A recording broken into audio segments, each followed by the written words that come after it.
Good evening, everybody. Welcome back to the Blind Gooner. Welcome back to another show. Welcome back to the Blind Gooner, and welcome along to the Premier League preview. So in this show, we're just going to have a light-hearted chat about the Premier League and obviously what games you guys are looking forward to. So we'll take some questions from the chat. Welcome along. Listen, it's only a week away now. This time next week we'll all be looking forward or dreading the Man City Arsenal game, whichever way you decide to look at it.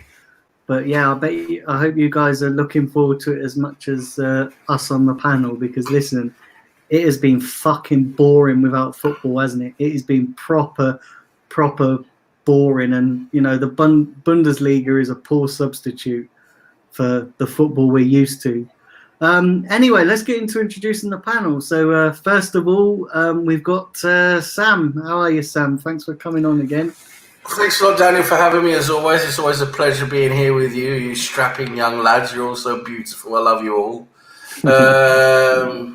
Everyone in the chat as well. Big up to everyone in the chat, all the regulars, apart from Liam, you Tottenham scum. It's great to be here. It's going to be fun to talk about the Premier League coming up again now, talk about a few games, and it's going to be a good one. Yeah, thanks for having me. No worries. Listen, it's great to have you on. Always, your opinions is always fun and interesting. And we've got Nitesh. How are you, Nitesh? Yeah, I'm doing good. Actually, my grandmother passed away due to this COVID nonsense. And it's good to be back.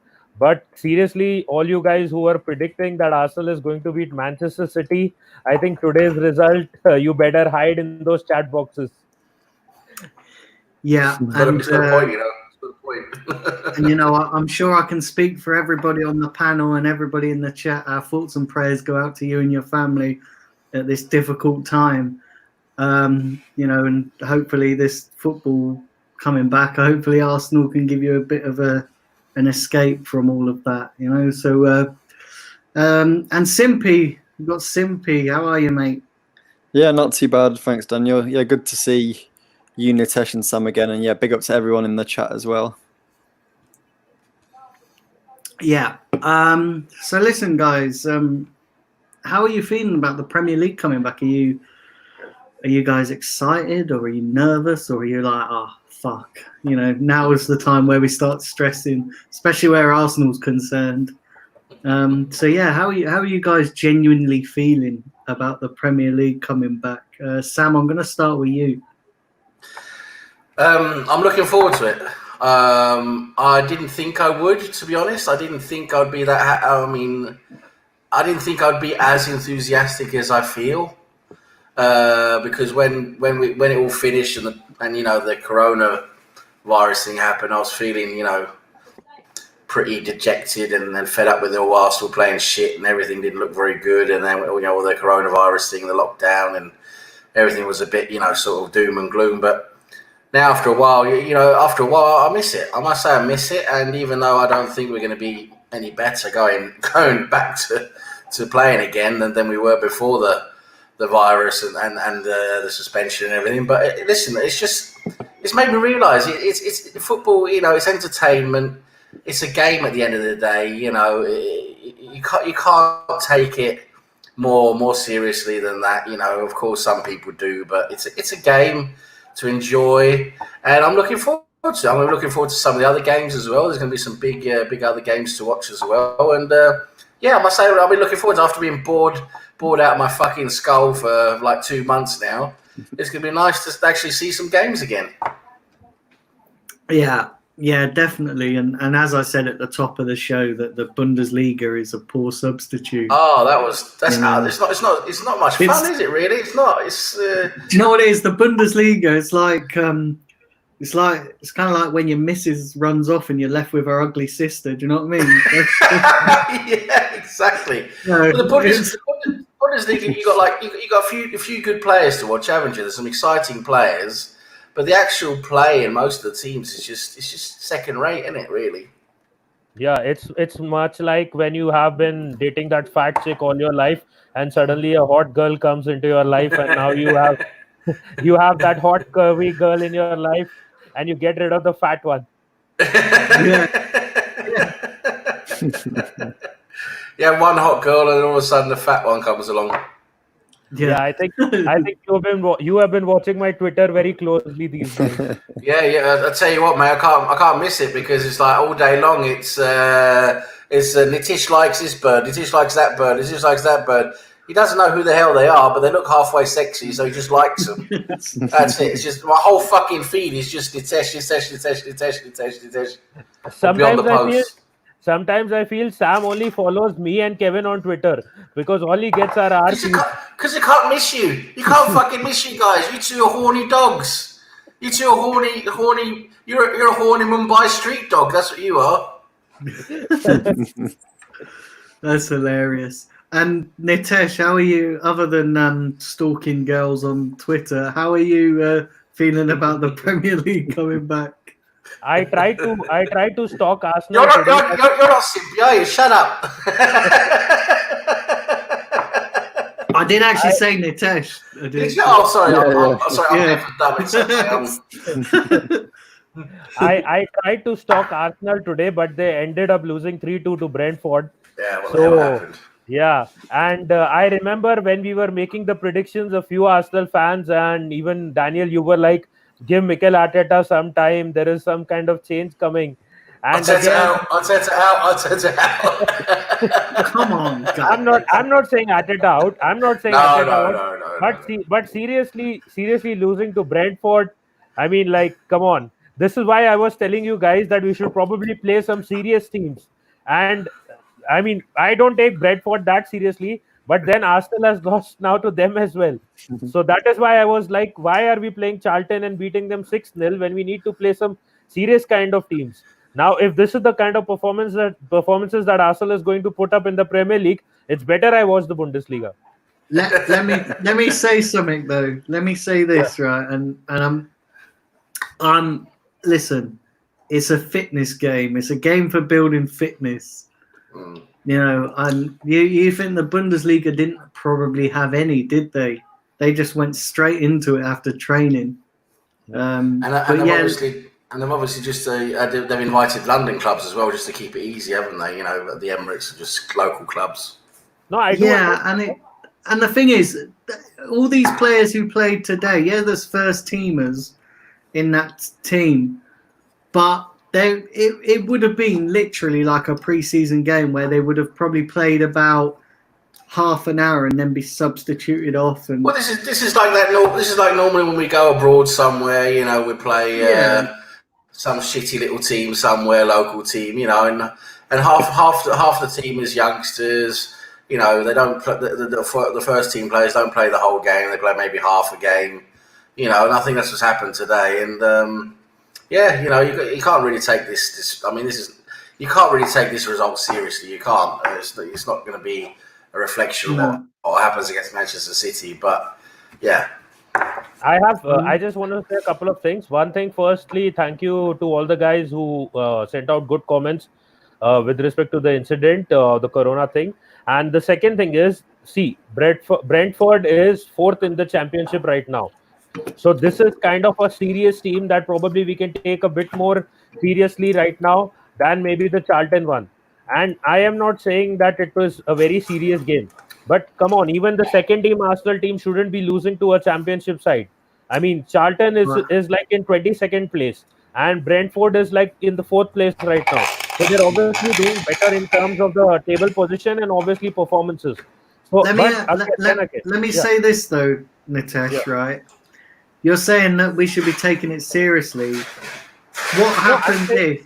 Hold on. Let me say this because it's what happens if they take it seriously to the point where one of our top players gets injured and then we end up not performing right against Man City because one of our players have played, you know, to their full potential in a game that, come on, in all fairness, it's a nothing game.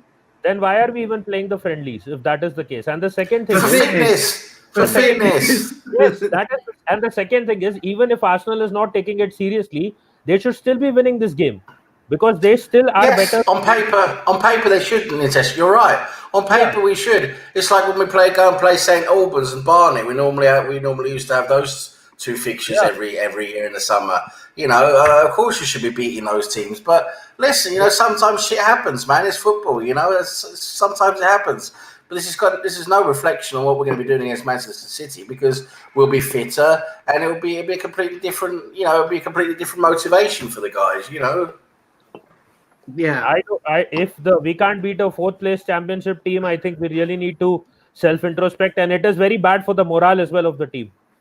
So in that sense, if you are playing a friendly, you better play it at least a bit seriously, or you don't. I disagree. I disagree for the simple fact being that having a defeat so close to the Premier League season Arteta will probably got those players in and gone, listen, this is exactly why you guys can't take these games for granted. And listen, it's a learning curve, isn't it? So, look at let me say this right. When we went into that game against Olympiacos, we lost, not because we were crap. Yes, we were crap on the night, but we lost the tie overall because we walked into that tie thinking that we were going to roll them over. Yeah. And so having a defeat like this before the Premier League season starts just shows that you can't go into these type of games thinking that you're just going to roll teams over. Exactly. And another thing is we have no idea about today. We have no highlights. We have no match report. We have no.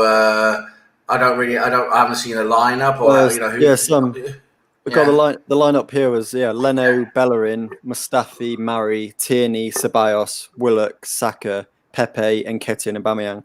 But then apparently that all changed at half time. Yeah, so we changed our team at half time then.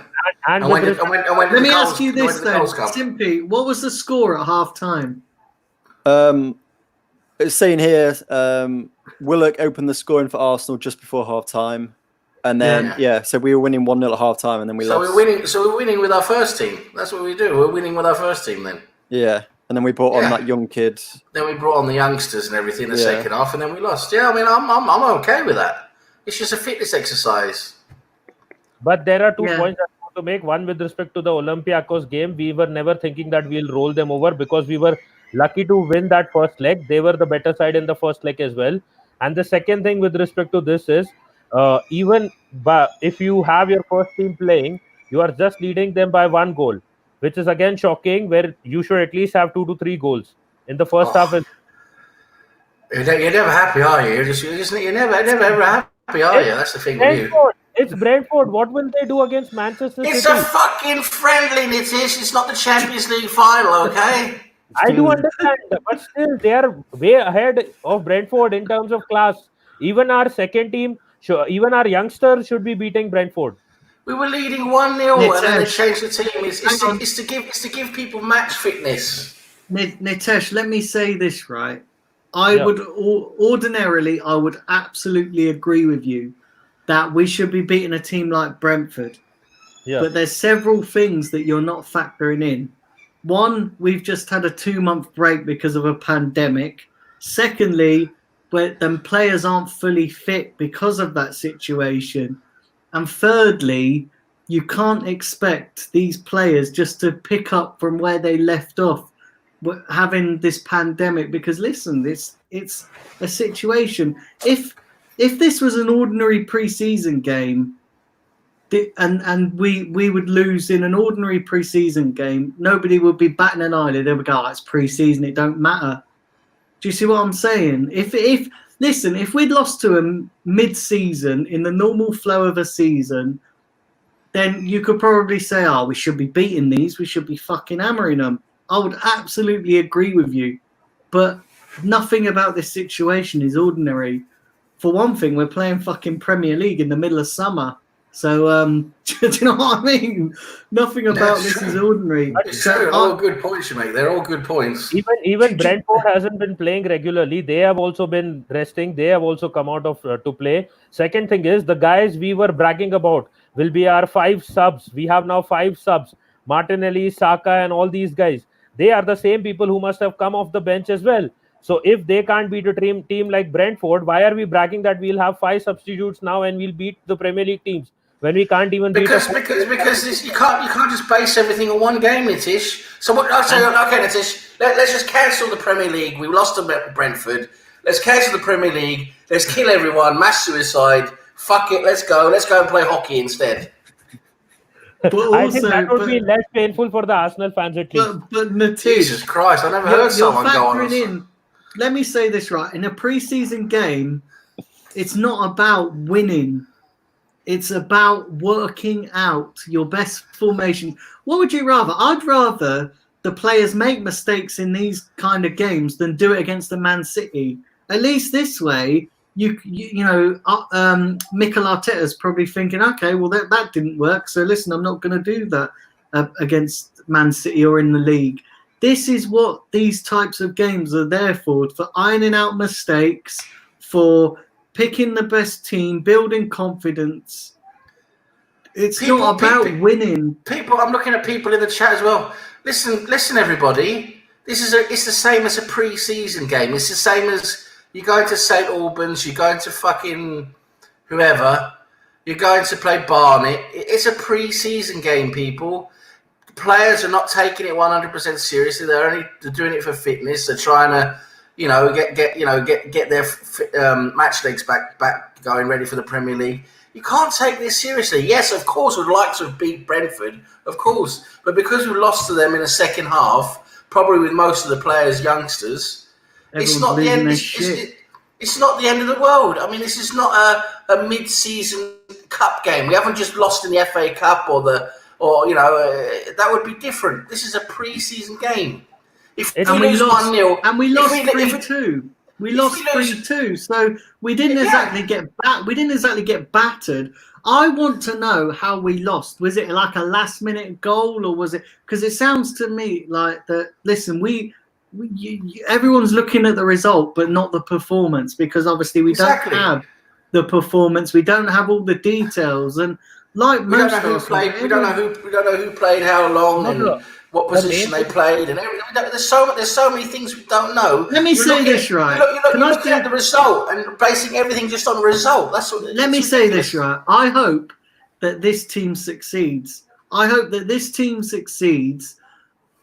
I hope that Arteta succeeds, because listen, you guys, oh my God, you guys are hard to please. Absolutely hard to please. When I understand, right? Absolutely understand it, that we want success. And this is the problem with our fan base as well, because we've had so many years of mediocrity. We've had so many years of being told this and other stuff happening. So now that unless it's instantaneous, everyone's like, oh, it's shit, it's not going to work. Oh my God, one result, we're not going to do anything. Well, you've got to have a bit of perspective. You've got to understand the situation. And the situation is, we lost to Brentford in a warm-up game after a 2-month break because of a global pandemic. Come on, guys, have a little bit of fucking reality here. Do you know what I mean? Listen, you guys in the chat are brilliant. I love you all to pieces, because you guys, without you guys, there'd be no channel. But come on, just stop and think. Stop and just use your head before you're yearning for success. Because listen, success will come. And listen, I want success. As an Arsenal fan, I'd love nothing more than to see us win titles and to see us win FA Cups. But come on, you've got to have a little bit of patience. It was never, ever going to be instantaneous. And you're bashing this new team. You know, we know that half of these players aren't good enough. Nobody is disagreeing on that one. But listen, you can't get like with somebody like Arteta, you can't get him in and then bash him when he's hardly had any time or had anything to work with. And then because he's lost to Brentford, everyone's probably going to go, "Oh, that's it, Arteta out." Arteta. Do you know what I mean? Just have a little bit of reality and just trust in what he's doing, because he's never going to get it overnight. And if it did happen overnight, it would have been, for me anyway, it would have been a little bit false pretenses. So let's just calm the fuck down a little bit, have a little bit of perspective, and just accept the result for what it is. The reasons that you're saying, like you are saying that we haven't played much football, it's the same for Brentford, so it doesn't really apply. Well, The second thing is, it's not about that. It's about that we are saying that we are going to be using these 5 substitutes in the Premier League. So when we'll be bringing in those substitutes, probably like Maitland-Niles, Martinelli, Ozil, Nelson, Lacazette, all these guys, they still can't beat a side like Brentford. So when all we right, will Simpy, hold on. Let me ask you this, right? Simpy, who came on as substitutes in that game? Let us put the So lineup. yeah, it was Martinez, Socrates, Luiz, Holding, Kolasinac, Maitland-Niles, Coyle, Martinelli, Ozil, Nelson, and Lacazette. Exactly. But it's the whole tempo of the game is not going to be the same as the Premier League. Like And people that's have been saying, and Sam said, it's just a fitness, a kick around in the park. As soon as the Premier League comes across and you're against Aguero and Mendy and people like that, And also, you're not going to be making those load of changes. Everybody, come on, it's common knowledge that you mess up a team like that with the amount of changes. Whole 11. Yeah, But can you tell me one thing? Don't you think that 11, that second half 11, is good enough? Should be good enough to beat a team like Brentford? Brentford are doing well in the Championship. Brentford are not a bad team. Exactly. They're not bad. They're not a bad team.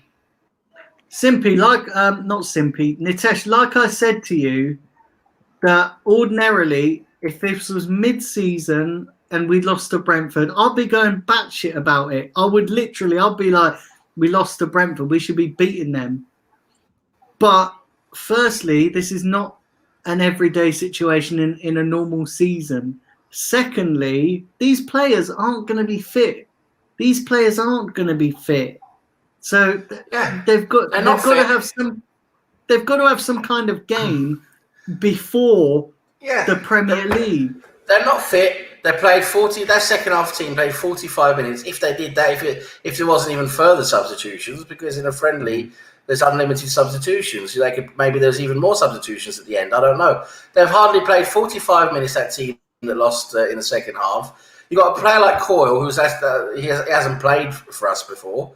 Yeah, but still, he's a youngster. He hasn't played for us before, and that team hasn't played together before. That combination of players haven't played together before. And you expect of course, I'd like to expect them to beat Brentford, but Brentford are not a terrible team. They're not a terrible team. They're not a third division team. They're a top 4 team in the Championship. And also, let me say this as well, Nitesh. You seem to be coming into this as Arsenal have got a God-given right to beat everybody. No, we don't. That's the Premier League has changed over the years, and the teams have changed over the years. We don't have a God-given right to beat anybody. We have to work for it. No, I am not talking that we should be having the God-given right. But this team, the second half team, should be good enough to beat a team that is in 4th place in the Championship if we are expecting them to play the Premier League again from within a week and actually do something against Manchester City. Otherwise, it will be the same thing that we'll be the Charlton in that Manchester City game and probably lose 4-0 or 5-0. Because you listen. It's you got to start looking a bit beyond just the result, man. You got to look beyond the result and what actually goes on the pitch. And a friendly game is not the same as a normal league game. It's not. I mean, we're making 11 substitutions at half time. The players, like Simply said, they're only playing 70-80%. They're just looking at getting some match fitness. They're not giving it 100%. They don't want to get injured. It's a whole different thing. It's a completely different thing. But you guys are forgetting that the same thing applies for Brentford as well. Yes, of course. And there are 11 players. We're 11 players. And at the end of the day, fucking anyone can beat anyone. It's possible, you know. We lost to Wrexham in 1992 in the FA Cup. Fucking third division team down in the southwest. You know, we should never be losing that game, but we did. It's football. Things happen. Brazil lost 6-0 to, who was it? 7-0, Germany. 7-0 to Germany. I mean, whoever thought that was going to happen? It's just, things happen, Nitish, sometimes. They do. You know, it's just the way it is. Let me ask you, Nitish, as well, Yeah. right? Let me ask you, does the result really matter? It does. Otherwise, No, why it are we doesn't. playing the game? It's a Otherwise, friendly why- game. It's a Because it's friendly a game. fitness game. It's a fitness Come game. on, I am not going to accept mediocrity. Nitish, we play 5 or 6 friendlies at least every summer before we start the season, right? Yeah, yeah. And we always Yeah. lose one of them. Right. Probably at least one of them. Do is always there. you say all those games are important? Those games are important for you know, for especially the first two, because it's like the first 2 games. The first two games every pre-season, they're always not very good because we haven't played football, you know. So it's not the same as when we play the Emirates Cup. The last 2 games in the Emirates Cup, we've normally got a bit more fitness then. But you know, the first two games we play early July, right? The first 2 games we normally play early July in the pre-season. You're telling me you take those games seriously? No, but I expect Arsenal to be winning if there is a difference of level between the 2 teams, obviously, which is so great. But it's not that great. We're 9th in the Premier League and they're 4th in the Championship. It is. It's not that great. It's not Yeah, that but great. remember, we played Leeds in the FA Cup Remember as well. we played and we Leeds just and managed to beat them. We got lucky Yeah. against them. Leeds outplayed us. Yeah, Leeds should have won that hands down. We were lucky. Exactly. So it That is doesn't- why I'm not accepting the mediocrity of play that we can see right now. Well, we know we need Okay, then better- let me we know ask we- you we this. know- we know Let we me need ask better you. players, Let me ask yeah. you this, Nitish. Right. Yeah. So, say we play the same way against Man City and get a 1-0 win. Are you going to be disappointed or are you going to be happy? No, I'm gonna be happy about it. But we won't be playing the same way, because if we play the same way, you- we'll probably get hammered 5-0 or 6-0 by Manchester But- City. But you're making assumptions. How do you know that? You're basing it off a pre-season friendly.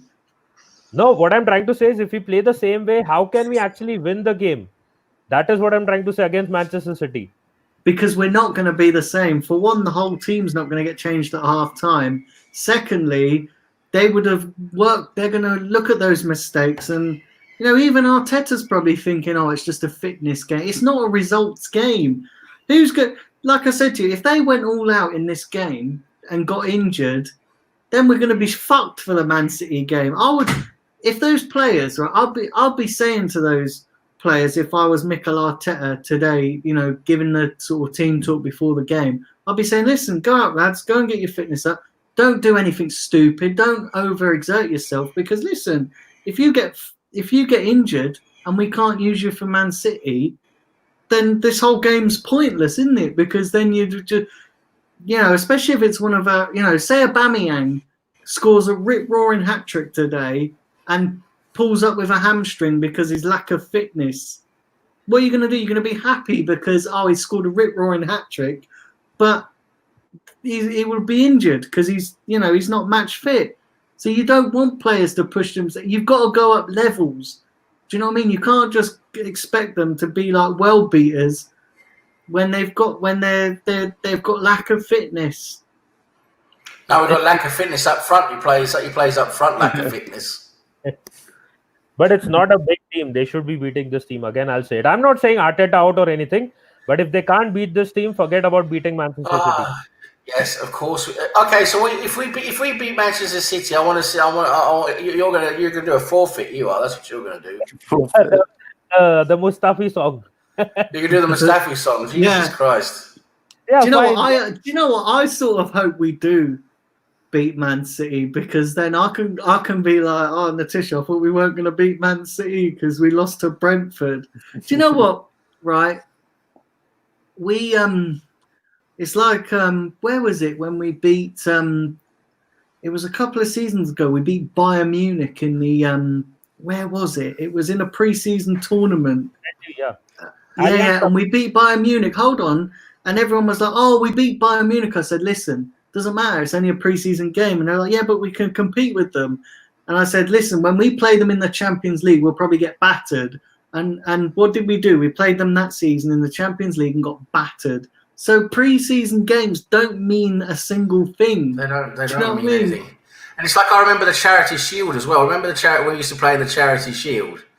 I remember we was always really good in the Charity Shield. I remember we spanked, I can't remember who it was. I think it was Man United one year. We played them and we spanked them like 3-0 or something like that. We just completely outplayed them. And then the rest of the season, we were like shite. We just didn't, we didn't play well at all. Yeah. Listen, these pre-season games, you can't read that lot into them. Of course, we should, on paper, be beating Brentford. Nobody disputes that. But at the same time, when it's a friendly game, with everything that's going on, with all the different points we've talked about, a result like today can happen. It doesn't mean it's the end of the world, and it doesn't mean we're going to be playing bad against Manchester City. We could still play decent against Manchester City, but of course, I still think we're going to lose against Manchester City because Manchester City are that good. They're that much better than us, and that's the way it is. Yeah. So Simpy, what I want to come to you because we sort of curtailed massively. So we went completely off road there, didn't we? Yeah. We literally, Jesus Christ, we went from. I love you, Nitish. Love you. Yeah, but I wanna say, so Simpy, how are you feeling about the Premier League coming back, and what are people saying in the chat about this Arsenal situation? So I'll answer about the Premier League one first. So I'm excited for it to come back, but the whole thing about being an Arsenal fan is like there's always something going to trip you up in the road. Like we're probably going to end up like doing like an embarrassing result against one of the opponents we've got coming up, like maybe a Brighton or a Southampton. But I'm happy it's coming back now. We've not got many games left, and it's going to finish middle of July, so it's going to be a nice thing to cover the summer, where we've usually got that massive break. So that's good. I'm excited for it. But yeah, like the games we've got, there's no real easy game on this final game run. And then looking into the chat, there's a lot of comments. So yeah, big up to Arsenal Insights, Miss Melina, Cheddars, VP, Grant, Kevin, Omar, Revanite, Ilias, Liam Tucks Football, Liam Damon, Chris Gaming, I think it is. Yeah. For the first time, I got a bit of support from the chats. Yeah, there's a split. But yeah, I get what Nitesh's point where he says about obviously the two squads that we use, the first squad and the second squad, they should be beating Brentford. But then, like Sam and Daniel have said, it is, and people in the chat as well have said, it is just fitness, just get yourself up. And then, like I said, as soon as we step on that pitch against Man City, we're going to be from 70% up to 100%. So I think the whole intensity is going to be different. I remember back in, I think it was 2001 or 2002. I lived in England for 2 years at that time. I was at university in London, and I went to a pre-season game, Arsenal pre-season game against St Albans. That was the time we was playing. Every pre-season we'd have a set match against St Albans and Barnet. They were like two of the regular fixtures because they would help us with their grounds and stuff for different reserve games. So we always played them. And I went to a St Albans game and we played with just about our full first team, the whole first half, and then we played mostly the reserves and the youngsters the second half. We just scraped by a win, 2-1. It wasn't a great game, wasn't much good play. Like Simpy said, the intensity was quite low. We just scraped by 2-1. That's a St Albans team. They're down in, where are they? Like the fucking, back then I think they were like top of the Ryman's Premier League or something like that. That's outside the official division system. They're way down, like 6th or 7th level. That was St Albans. And we just about beat them 2-1. So what should we do? Should we just pack the club together and just started to do ice capades instead? See, again, I will just add that if it was like a team, the second half team was a team that had no quality. It was just youngsters. Maybe a Willock or an Emily Smith-Rowe. Yeah, what about the first half? Why didn't we win 10-0 the first half? We should have won 10-0 the first half. We should have had more goals than one. That is what I'm trying to say. In the first half. No, we won 2-1. We won the game 2-1. No, I'm saying about this game. We have Yeah. used our first team players for both the halves. It's not that we have let our second half team be like a very immature team or something like that. There are more than like 5 or 6 first team players in that squad as well. So that is what I'm trying to say. And the next thing is, 1 week later, if we lose, we get spanked by Manchester City. No one can say that we weren't match fit enough or we weren't ready to play or something like that. They can't make those kind of excuses. If we finish in the bottom half of the table because we have 4 continuous games, which is Leicester, Wolves, Liverpool, and Tottenham, if we finish in the bottom half of the table, they can't make excuses that we weren't fit enough to play in the Premier League or we weren't ready to play in the Premier League just now, because every other team has also been resting at home and they have also showed up after 2 months or 3 months. Everyone's at the same. Everyone's at virtually the same level now when it comes to fitness. Well, they should be. Yeah. Everyone should be doing the same thing to get their fitness up. But even that first game against Manchester City, we're not going to be at 100% there either. No one is, because it's too soon after. It's too soon after we've come back. We're not going to be 100% until maybe the 3rd or 4th game, something like that. You know, that's the same for everyone. At the end of the day, we lost. It's the same for everyone. At the end of the day, we lost 3-2 to Brentford. It could have gone our way, and if it had gone our way, then we wouldn't be having this conversation, would we? We wouldn't be, you know. And one more thing, what about the people saying that Arteta is giving special coaching to our players who are at home training and for fitness and stuff? It's all clear. There is no real difference if you see. Unless now they prove it against Manchester City, it will be all the same. Come on, it's one fucking game. That's what I'm saying. If they prove it against Manchester City, it's one game. Latish, with all due respect, Latish, you know, there's a lot of things you don't really know what you're talking about, because with fitness, the guys at home have been keeping themselves fit by keeping their weight down, working on their cardiovascular fitness, working on keeping themselves conditioned so they don't, lose their running ability. They can at least still run around and everything, right? They've been keeping themselves conditioned at home. That is not the same as football match fitness. The only way you get that is by playing a match at match intensity level for 90 minutes, or at least 45 to 90 minutes. That's a whole different ball game, and that's what the players need to be able to reach that level to play a football match. You can't compare sitting at home, lifting weights, running on a treadmill, running around the local neighbourhood, doing a jog. That is not the same as proper fitness training and getting match fitness in friendly matches. It's not the same thing, Nitish. You can't. Those two things are not the same. So the Arteta point was one of the reasons that some of the fans were saying that we'll probably beat Manchester City, because Arteta has been coaching the guys at home and all those stuff. Well, that's I don't agree with that. Let me say this, right? Let me say this. I think what Arteta means by he's coaching the players, I think it was more a case of not coaching them in terms of physical ability, but getting into their heads and finding out what makes them tick emotionally as players and as individuals. Because he was saying that to help a player, I need to understand the player. And to understand the player, I need to have lengthy conversations. So I think that's what he means by he's been working with the players one-on-one. I don't think it was, all right, I want you to do 50 press-ups in your garden or something like that. I don't think it was that I love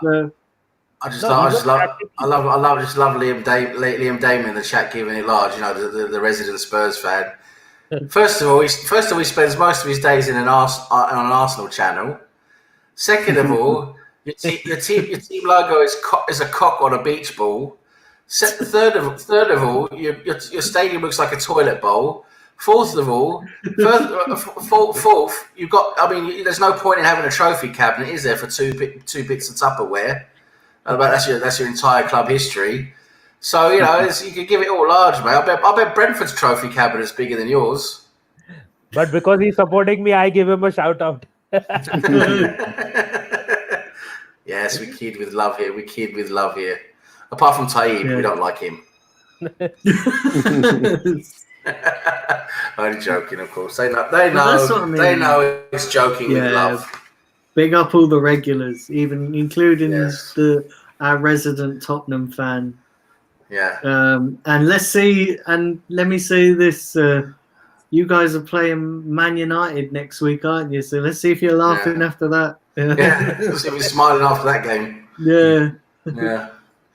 So should we talk about a different game than the Arsenal-Brentford game then now? Maybe we would talk about that for 40 minutes now. Yeah. So Yeah.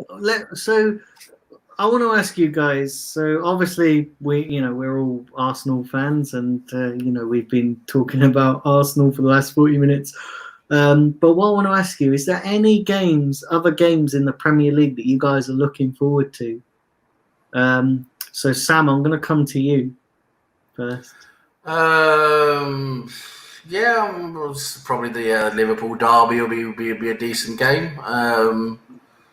Be good to see if Everton are managing to do anything. Of course, Liverpool are heavy favourites, of course, but it's enjoyable to watch them as well as a neutral. But yeah, I mean that one.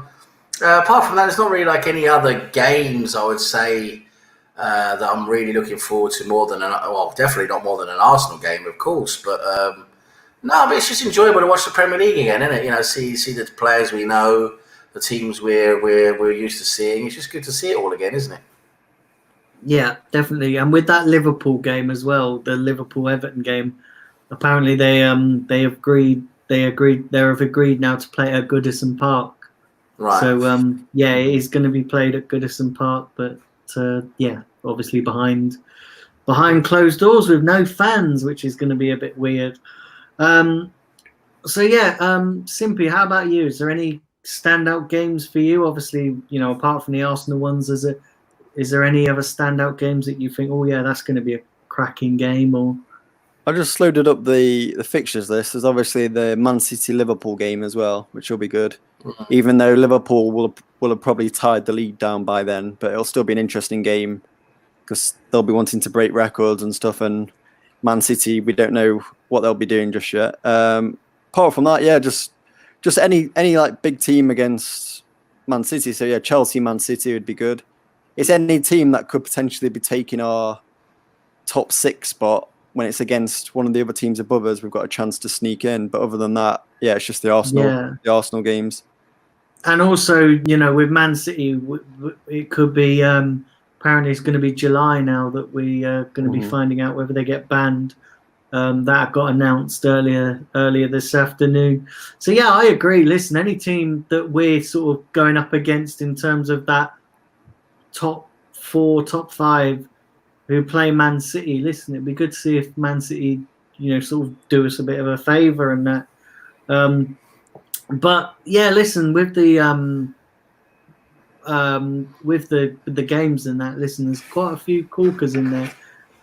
What about you, Natish? Is there any other games that you're looking forward to seeing I guess Simpy won't say it, but because we play FPL, we look at every game with a lot of excitement where we got our players in. So every game is like a title-winning race for us because every game gives us points. But obviously, I think apart from the Arsenal games, I think Liverpool-Everton first, because I have said that probably Everton will sneak it 1-0 past Liverpool in that game. So for that, and probably the City-Liverpool game, because I think that could be one of the title deciders. And obviously the Arsenal-Liverpool game as well. Those 3 are the main favourites.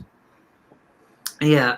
And listen, I need to update my fantasy football team. Actually, do you know what? I haven't looked at it. I haven't looked at it since January. I just can't bring myself to look at it because it is in more of a shit state than Arsenal right now. Do you know what I mean? Like it's I mean, I've got good players in it as well, but it's just one of them. But probably you can update your team and send it to Simpy when we'll be doing the Fantasy Premier League show. I have changed my team already twice in 1 week.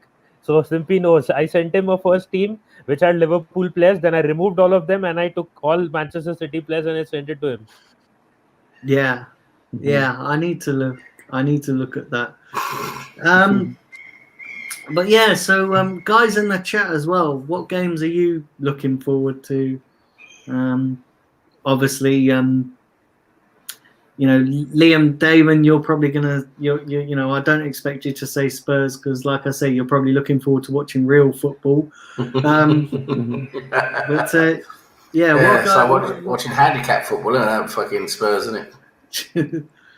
well, it makes me laugh because when you talk to Tottenham fans, and you say, when you first meet a Tottenham fan, you say, "Oh, so you're interested in football?" They say, "Yeah," and they'll say, "What team do you support?" Tottenham, and I was like, "Well, you can't be interested in football, then, can you?" Yeah, Ooh. it's They will yeah. they will probably say Spurs just to be on the safe side. They can always switch to basketball. Mm. yeah. Yeah. Yeah, that's mad. That's mad. But what are people saying in the chat, Simpy? Teams wise, there's a lot of shouts for the North London derby. Chadwick's mentioned as well. Nitesh, I actually think it's the best thing that we lost this game. It'll wake their asses up. This could actually benefit Arsenal for the Man City game, light a fire in their ass. And then Omar's come in and said, "Yeah, if we can't even beat Brentford, how on earth do we have a chance against Manchester City?" Arsenal Insights is saying he thinks that Arsenal will finish above Spurs because Spurs will bottle it as usual. Yeah. Can I respond to the Chadwick comment? I'll just say one thing. We have been getting that fire in the ass for the last 15 years and nothing has happened yet. So I don't think that that is going to be ignited by one loss to Brentford. Do you know what? All you guys as well, right? Who are sort of are on this downer with Arsenal. Listen, don't get me wrong. I'm realistic in the fact that I think that listen, we're gonna have bumps in the road. I didn't expect there to be a 100% record when Arteta came in, but all you guys are going to feel pretty stupid if Arteta does prove you guys wrong, and and is successful. Do you know what I'm saying? You've got to have a bit of reality and a little bit of patience. Do you know what I mean? And do you know what gets me, right? Yeah, what really gets me, and I'm going to say this, is that everyone's quick to write off Arteta before he's had a chance, but yet these same people give Ozil chance after chance, and yet they still back him. I don't get that. I don't get the logic. What is the logic? No, it's a good point. Yeah, Chris. But what's today's that, sorry? to the team. Hold on, what's that, Simpy? I was going to say, you're the only one on the panel and in the chat that thinks we're going to get top 4 or top 5. The rest of us think 6, 7, 8, 9, pretty much. Yeah, because let me say this, right? Yeah, I listen. I said I hope we do, right? And I think we can do it. Do I think that it will happen? Probably not. But what's the point in supporting Arsenal if you don't have hope? What's the point? Do you know what I mean? If it doesn't happen, I ain't gonna lose my shit over it. I'll be like, fair enough. I was, it was. We didn't. Singing for us. Yeah. I'm not gonna lose my shit because by the end of the day, if it doesn't happen, it doesn't happen. But it's mathematically possible. So why can't we? Why can't we? Listen, it's probably not going to happen. But at this current time, this current time and moment, it could happen. It's mathematically possible. I could shag Dua Lipa, but I'm not going to.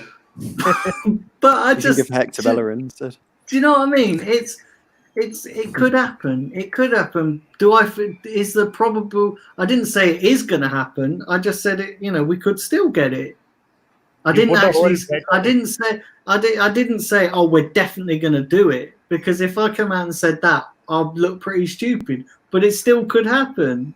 And what's the point?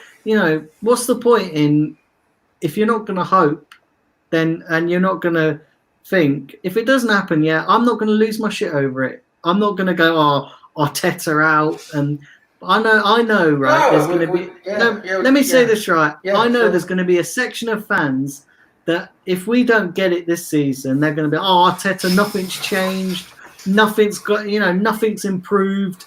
Oh my God, Arteta out. We need a better coach. And come on, how many seasons, right, did it take Jurgen Klopp to be successful at Liverpool, and fans were, Liverpool fans were giving him a lot of support. When he was rebuilding the team, and we've just got the same process. We've just got to rebuild. That's what we're doing. Well, I agree with you. I've said this myself. I said Arteta does need a bit of time to prove that he's actually able to implement the things he talks about, and he gets a chance to do it. Because listen, this kind of rebuilding process we need to do, it's definitely not done overnight. Definitely, it's going to take two, maybe even 3 seasons, but before we're at a position where we're at a point with a squad where we should be happy with the squad. It took Jurgen Klopp, what was it, 3 seasons to actually get to where he wanted. So yeah, and that was with a specific plan in mind. He worked step by step and got them there. The problem I've got, right, and this is why I'm sort of taking the position that I'm taking, is that people are writing off Arteta because of what's happened in the past with this football club and with the past regime, and because we've not had the successes that we're all accustomed to. Well, people are sceptical, aren't they? Because I can sort of see where that skepticism is coming from, because this is what I was saying yesterday in my rant I had yesterday, that the club has been poorly run for 10, 15 years now. We are going downhill when you look at the trajectory of the club in every sense of everything. We are going downhill, and this has to change. We have to turn it around now, or else we're going to be, going further downhill. Which is something. But that's what I'm saying to you. But Sam, that's what I'm saying to you, right? I get it. I completely get people's frustrations, but at the same token, if the fans aren't going to give the chance for it to change, of course, and a lot's changed. A lot's changed. A lot has changed over the last, 2 years with the backroom staff. Do you know what I mean? That's what I'm saying. We've got to give them a chance. That's what I'm saying. We've got to give them a chance. That's what I'm saying. We have to give them a chance. We have to give Arteta a chance. I'm just saying, I understand some of the criticism and skepticism from some of the fans, because I think the fans who are criticising Arteta at this point are fans who wanted, a more established, well-known manager. Like Ancelotti, they'd rather have had Ancelotti at Arsenal than him going to Everton. Let me tell you something, right? Maybe an Allegri or someone like that. Let me tell you something, right? Ancelotti would not have worked at Arsenal. Absolutely, you don't know that. Absolutely you don't know not. That. Let me say why, right? Because Ancelotti he's a good management. Right, he's good with players who are established.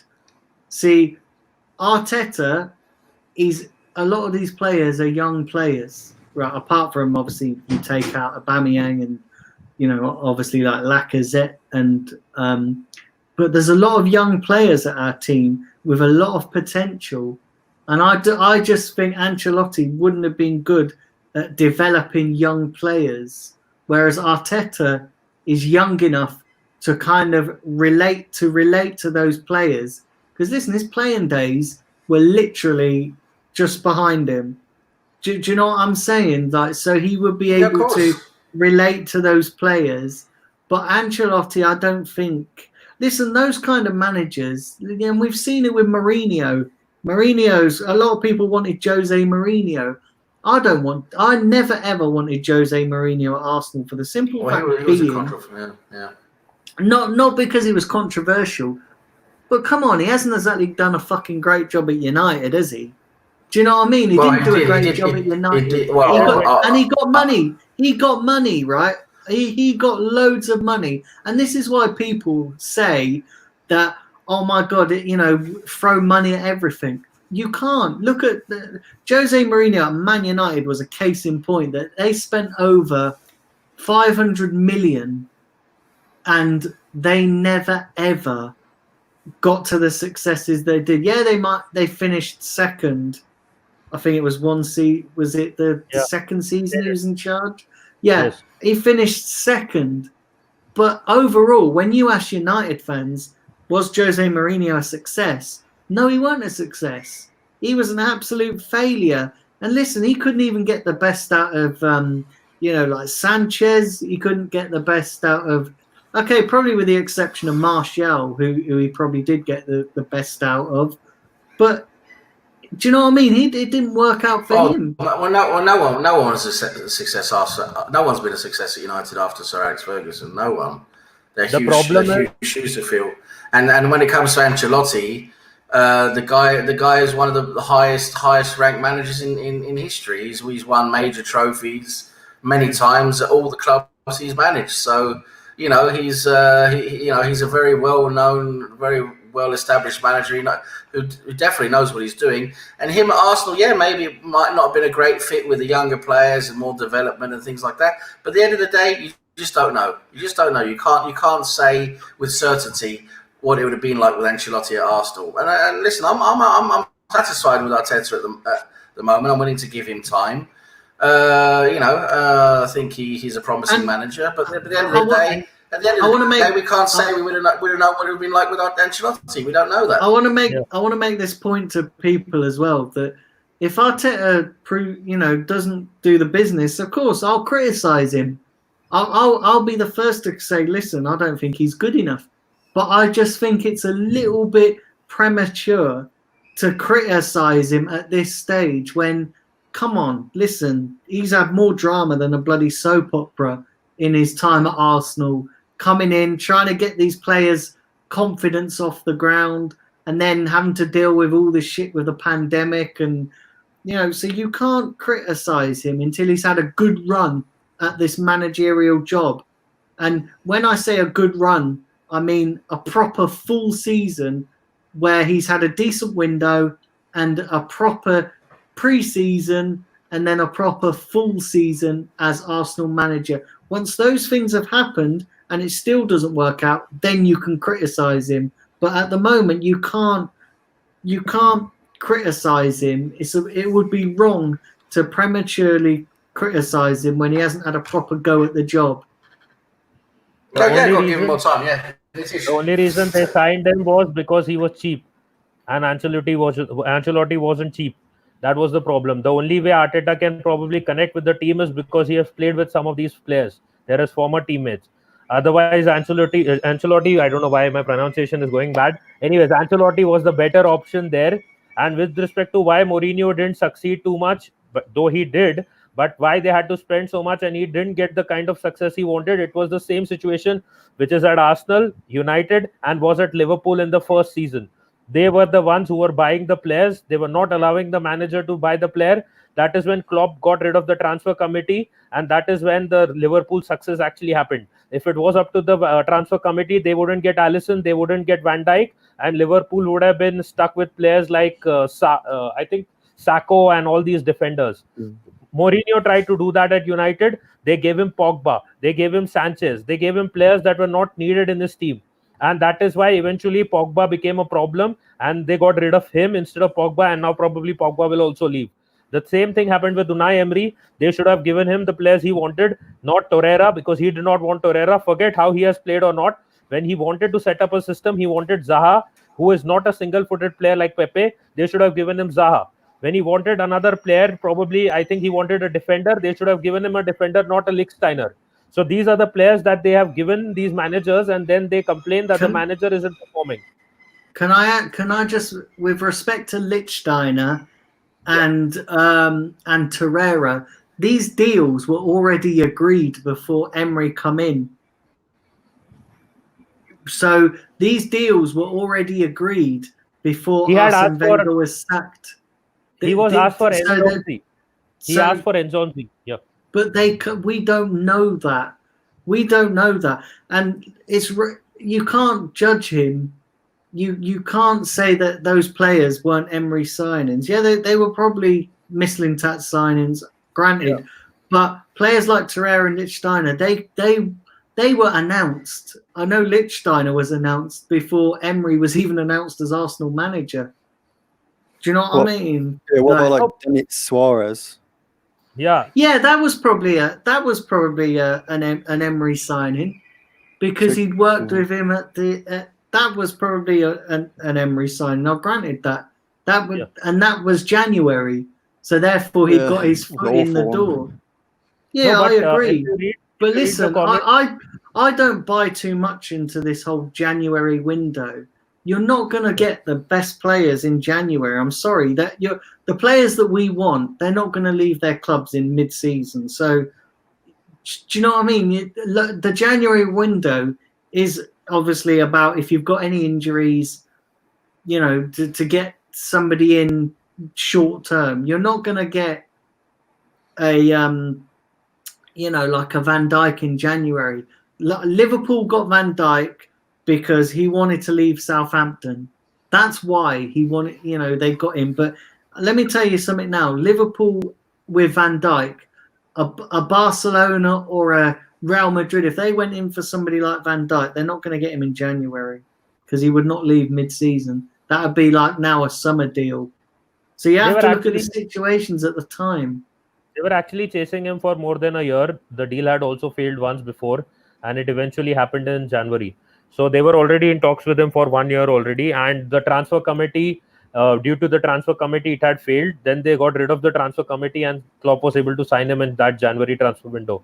And again, it is clearly said by Emery, even when he came to the club, that I had told the club to sign Nzonzi. They used their software or whatever technique, and everyone was overexcited about him at the World Cup. And that is why, and he was younger and has a better resale value. So that is why the club went and signed Torreira. Even though I did not want him, I wanted Nzonzi. Even if I would have stayed for 1 year or 2 years or whatever time, I would have played my system. Same goes with Zaha, because Zaha was a Premier League proven forward, and they have gone ahead and bought Pepe because Pepe is younger and he has a better resale value. So the club has done what they want to do. Eventually, those guys were ridden from the club, and that is the positive thing. But now again, many of the former players have also said, if the club does the same thing with Arteta and they don't give him his players what he wants, then it will be again an Unai Emery in the making. Well, listen, only time will tell, and we can't know that. We can't listen. That's speculation, but we can't. We can't say for sure whether that's going to happen, and we'll soon know. We might not be this summer, and that's my worry, is that if things don't happen this summer, I fear that fans are going to be like, oh my God, that's it. It's another situation in the making. Whereas you have to take into, and I don't care what anybody says, you've got to take into the situation with this pandemic. You have to take that into account. And, I said at January, when Arteta came in as manager, I said that you've got to give him a summer transfer window. And obviously back then, nobody knew what was going to happen with the global pandemic. And I still stand by that. I say you've got to give him a summer transfer window. But the likelihood is that's going to be next summer. Yeah, we're probably going to get some players in this summer. Of course we are. But I don't see us doing any proper business until next summer. And also, if we had probably signed Ancelotti, he would have attracted a lot more better players than what Arteta will. So that is a fact as well. Even though we may not have the money, the millions, the 100 millions, but probably whatever money we would have received, he would have received as a manager. He would have attracted a lot more quality and you can say highly rated players than Arteta. And I do see things starting to change. Come on, we sold Iwobi for 40 million. Do you know what I mean? Yeah, did anybody think that we would get 40 million for Iwobi? Because I tell you something now. When I said because I wanted, I said we should probably have sold Iwobi long before we did. I said he's probably only worth about 10 to 15 million, if that. And yet we got 40 million for him. It was Everton's that was so we can probably put towards to financing the Pepe deal. And listen, we don't know how good Pepe is going to be, because at the end of the day, we've not seen, he's only had one season. So we've not seen him. We've seen glimpses of how good he can be, but we've not seen him at his full potential. I think the Iwobi deal is more of Usmanov just watching Arsenal games and obsessed with Arsenal players. Like he bought Walcott, he bought Iwobi. So it is something that he has some kind of obsession with Arsenal players. Probably we can also sell him Mustafi in the future. So that is, I think Mustafi was at Everton before as well. Yeah. So yeah, so we can probably get rid of our players, whatever junk we don't want at Arsenal. Ozil can also probably join Everton if they can pay his wages, because that is one club which is targeting all our useless or outcasts players. So those are the Yeah. kind of players that they're buying. So it is a very lucky deal. But if I think even the Arsenal board would have agreed that as soon as they saw that Iwobi was generating an interest of 40 million, they would have sold him. But the problem was Unai Emery didn't want to sell Iwobi at that point. The reason was when they let Ramsey go, Iwobi was one of the creative players in midfield on the wings. So that was one of the reasons why he didn't want Iwobi to go. And if Iwobi was going, he wanted someone who could be an assured player who could create or has proven himself in the Premier League. But they had gone for Zaha. Instead of Zaha, they had gone for Pepe. So that is why also he wanted Zaha or both, Pepe and Zaha. But they didn't sign another player and they let one of the creative players as well leave. So on that note, Liam Damon's complaining that we're not talking about the Premier League now, that the Spurs fans complaining. So I was going to say, listen, we sort of curtailed, this show's sort of been curtailed by Arsenal. So, yeah, I do want to sort of get back to talking about the wider Premier League, because we sort of... here's how the Premier League's going to go. Tottenham are shit. That's it, end of story. But, so, put it in the chat, guys, what Premier League games you're looking forward to seeing, and obviously so how I want to touch upon relegation. Who do you think will go down? And I'm going to start Norwich. I'm going to start with you. No, I was going to start with you anyway, Sam, so go on, go ahead. Yeah, I reckon it's going to be Norwich. I think they're pretty much down there now. They're going to struggle. Most likely Villa as well, and then the last team is there's a few different teams there down there struggling. Let me just double check what the table looks like again. Now I've got it here. Hang on one second. Just want to see the bottom table there, because there's a few teams there who can actually go down. And yeah, I mean, look at it, it's quite tight there. It's well, actually, Villa could even potentially, if they get their shit together, they could maybe even still manage to stay up, because it's essentially between Villa, Bournemouth, Watford, West Ham, and Brighton. In my opinion, Southampton are safe. So I'm thinking West Ham and Watford, they've got I'm thinking they got too much fight in them. Brighton might just be a bit better as well. I reckon. Yeah, I mean it's going to be between West Ham, Watford, and Bournemouth really for that last spot.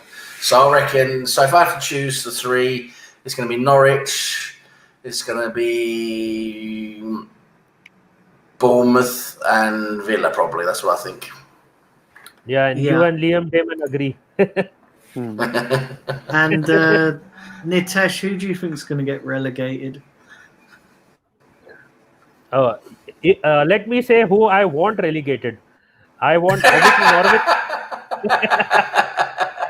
No, I'm not going to say Spurs. Don't worry. They being in the league and being relegated is the same thing. It doesn't matter. But yeah, if I want to see someone relegated out of the bottom six, it's probably going to be Brighton. I don't think they have done enough this season. Another team probably would be West Ham, and the third team would obviously be Norwich. Yeah, Norwich is struggling. Yeah, Norwich are. Yeah, they're a bit too far behind now. I don't think they're going to make up that up to the safe spot. Yeah. And Simpy, who do you think will get relegated? Yeah, I'm going Norwich definitely, Villa, and then it's quite close between obviously the points, but like Sam said, the firepower. It's probably going to be. I'm going to go with Bournemouth. But the thing is, as well, we've got to remember is we've got to play most of these teams at the bottom of the table, and they'll be wanting to win it like crazy. So we're probably going to end up flipping up against them. Yeah, that's exactly. We've got Watford, Villa, and Brighton, and Norwich as well. And Norwich. Yeah. So we'll probably end up dropping points to one of these teams. You can just see it now. Some last-second disaster. Yeah. Hopefully, so if we don't beat all of them, then we just have to get Nitish to disband the club, and we all start playing underwater rugby instead. Hopefully, we don't reach into the 15 and 16 place by the time we are done with these fixtures. Better not. But in all honesty, I just want to say that when I was saying that which I want, I'll just say honestly which I feel will get relegated: Norwich, Bournemouth, and Watford. Yeah, see, the thing is, Bournemouth is an interesting one because they've not been doing too good. Yeah. But I can just see them sort of staying up. I think it will be hit the like button. I think it will be Brighton. Brighton will probably go down because they're just shit, aren't they? There's nothing really else to say about Brighton. They are just absolutely they're just crap. I don't see them beat us. They might have beaten us, but they're still crap. The thing with Watford is if Troy Deeney doesn't play, then Watford are going to be struggling, I think, without Troy Deeney. So I think it could be Brighton, Watford, and Norwich to go down. I just interchanged Brighton with Bournemouth because Brighton is right now having an advantage. They are like on 29 points. So other teams got a score. And towards the end of the season, what happens is it's not very easy to get points because even the top 4 race will be on, and even clubs like Arsenal, City, and other Tottenham and all these clubs will be expected to win their games. So let's see. Yeah. Mm-hmm. Yeah. What are people saying in the chat, Simpy? So we got Liam Damon's gone with Norwich, Bournemouth, and Villa. Grant's gone with Bournemouth, Norwich, and Villa. Hoyer said Watford, and Omar's gone with Norwich, Villa, and Watford. I think Villa will stay up. Yeah, I also feel that. I just think Villa will stay up. I can't see. I don't know. I think Villa will stay up. If they do go down, they're in trouble. They did a Fulham. They bought like 13 players, spent tons of money on new signings, and then went straight back down. And then Fulham had to get rid of tons of the players. So if they don't end up staying up, and then when they go down, they're going to have to get rid of loads of players. And Grealish will probably be one of them as well. Grealish is anyways. Yeah. Everyone's going to be after Grealish, aren't they? He's going to be a real hot prospect. I would take Grealish at Arsenal. I would literally. I would. I wouldn't. He's very selfish. He's a good player. He's a hard worker. He's a good player. But the problem is, we need selfish players at Arsenal. When I say selfish players, I don't mean ones that take 350 grand and do nothing. I mean ones that are actually selfish on the pitch in terms of, like when you see Daniel. Yeah, sorry, finish. Sorry, Daniel, finish your point. Yeah, you're talking about. No, it's all right. I was selfish players. Anyway, I just want to say something shocking to you and to everyone in the chat. I mentioned it yesterday. I think it was yesterday or the day before about Ozil. And let this sink in. Let this following fact just sink in, and let it simmer under your brain cells and think about it. Okay. By the time Ozil leaves Arsenal, right at the end of his contract, right, he would have cost Arsenal in total, with his transfer fee, his wages, etc., expected bonuses and things like that. He would have cost Arsenal over £150 million. But how much money did we? Over 150 million pounds. Now, you tell me if we couldn't have spent that money on something better. Yeah, we could have. But how much money? We could have probably revamped the whole defense for that price and upgraded our whole defense, and we could have probably, be challenging for a title. We could have probably bought Spurs and shut them down for good. Right, I got a point. Right, I got a point. I got a point to liven this chat up a bit now. So, Liam, get your brain cells going, mate.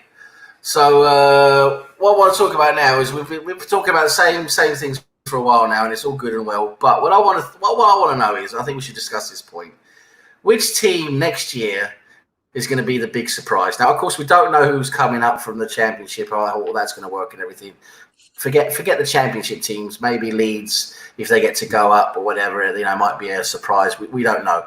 But I'm thinking, based on the teams in the Premier League now, apart from the bottom 5, 6, which team do we think is going to be a big surprise next year and do better than we think? They're going to be like the team that sort of improves the most next year. What do we think about that?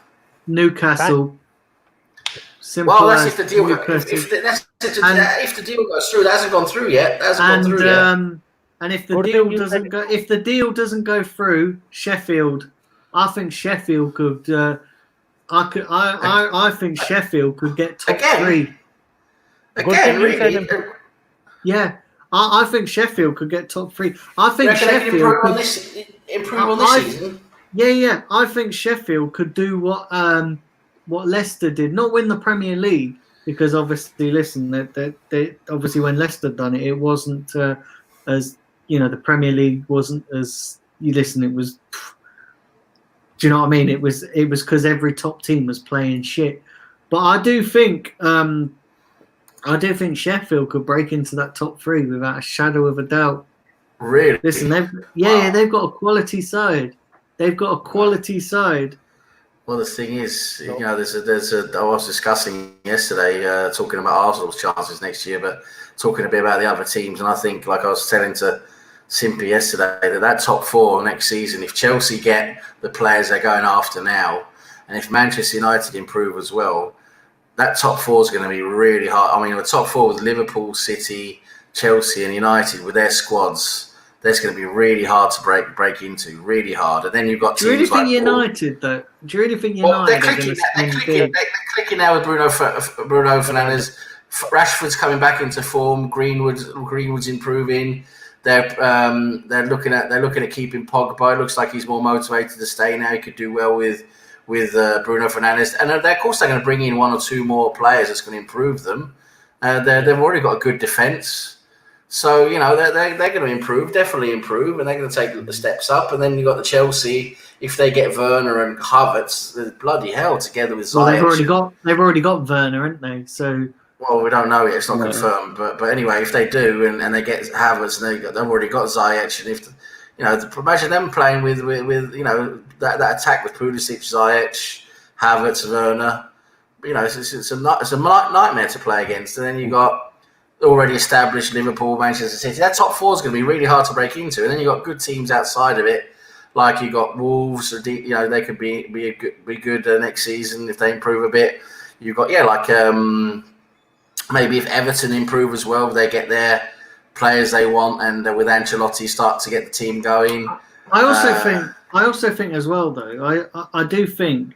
Let's not forget. I don't think. I think we could struggle next season, but I also do think as well that we're going to improve next season. Listen, we've got some players in there that have been underperforming this season. With the likes of we don't know what's going to happen with Pepe. Obviously, listen, Lacazette can't be as poor next season as he has been this season. The question mark is obviously Aubameyang. Is he going to be here or is he not going to be here?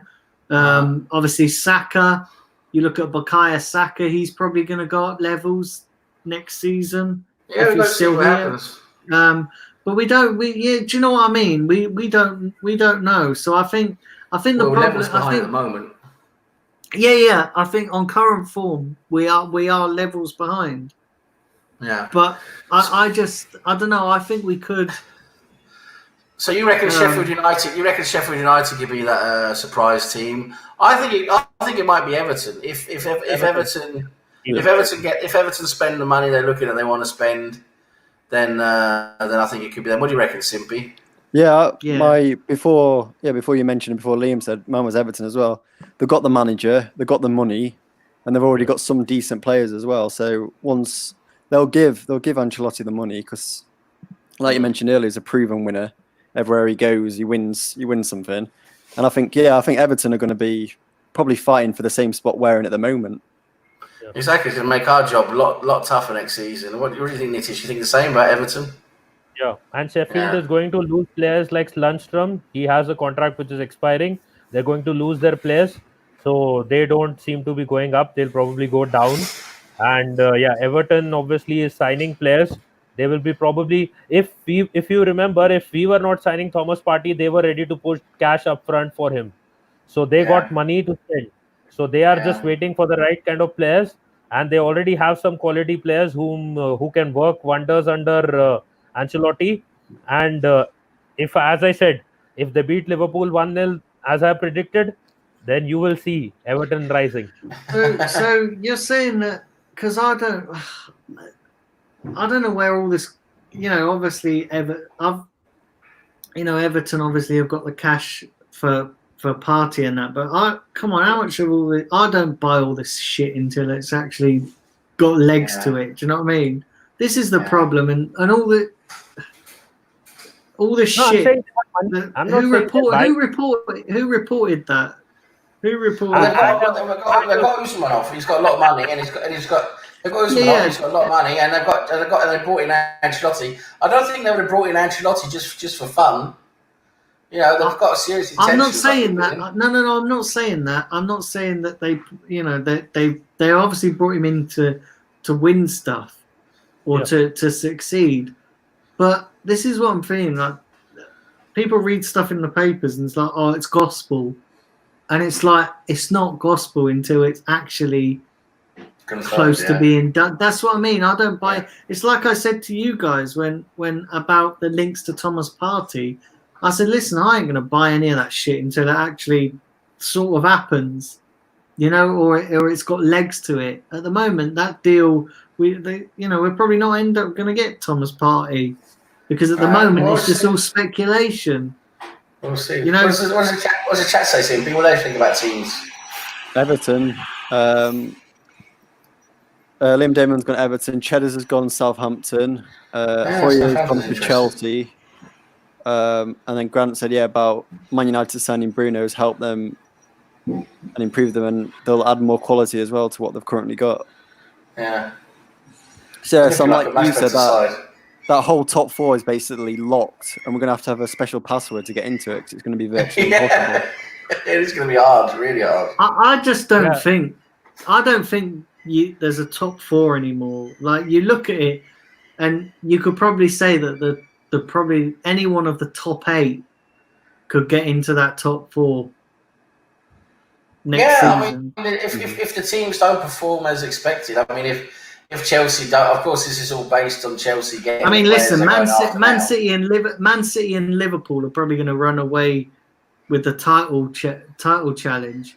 But then saying that, we don't know next season what's going to happen because if Man City aren't in the Champions League, do you see half that? Do you see that squad staying the way it is? Because I tell you, I think some of them players are going to be off. If they got a 2-year ban from the Champions League, I can tell you something now. Do you think De Bruyne and players like that are going to stick around? Yeah, they've still got quality. They'll go from second. Yeah, they've still got quality. But what I'm saying to you is, you guys have said it before on previous streams that you take De Bruyne out of the team, Man City that aren't half as good as what they are. And do you think he's really gonna? Do you think he's gonna stick around? I'm not saying these players are gonna come to Arsenal. By the way, I'm just saying, do you think these players are gonna stick around? With no Champions League football, because I can tell you something now. Like if they're not in the Champions League for 2 years, I see some players sticking around, but I can't see that squad being exactly the same as it is now next season. This window, they probably have no option because no one is going to have the money to pay for De Bruyne or his deal, like the kind of money that he will be expecting and the wages.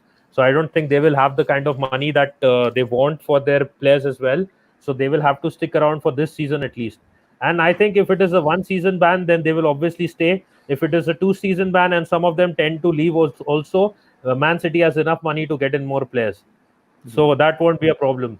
They can buy better players. They're already losing David Silva, so they have a Phil Foden ready to replace him in the first team, and they'll probably get in a few more players. The only reason they didn't buy too many players in their attack is because they have so many players already. They got a Mahrez and he wasn't getting a chance to play, if you remember. So if they lose some players in their attack, they are not probably going to be bothered because they can get in more players. The only thing would be that it would take them some time to gel up again, like their first team takes some time under Pep, and that is about it. But they will have a lot of young players as well. They will probably not lose the likes of Gabriel Jesus or Gundogan and all these guys. They will have their defenders as well. Laporte probably could be one of the players who might leave. But if a player like Otamendi or their backline, rest of their backline probably leaves, it won't matter. They will have an Angelino coming back. So they are sorted with respect to many things. I don't think Rodri is going to leave anyways as well. He just came to Manchester City, so he doesn't really care too much. And they know one thing, that probably if they get a break of European football for a couple of years, then the next year after that, when they are back, they will probably have a good chance of challenging for it. And they can spend these 2 years winning the league, trying to win the league, because it will not be easy versus Liverpool. Yeah, I take your points. I do take your points, but I think some players will still probably leave, considering that, as well. You're saying that they've not got much money to spend, and you're probably right. But I know I've seen reports going around that apparently they're, relaxing financial fair play rules. We don't know. I don't know the ins and outs of that, or whether it is actually happening, because like I say, papers just can print anything. Do you know what I mean? But I don't know. It's an interesting one. It is an interesting scenario. It is interesting. I don't think. Listen, I don't think teams. I don't think, say, like Liverpool are going to run away with the title next season.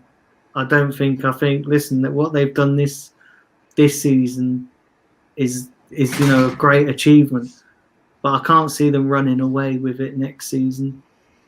Yeah, with the way that they have played in the second half of the season, I don't see them doing the same thing next season. They'll probably have to sign a few more players first, and also we've got to factor in as well, guys.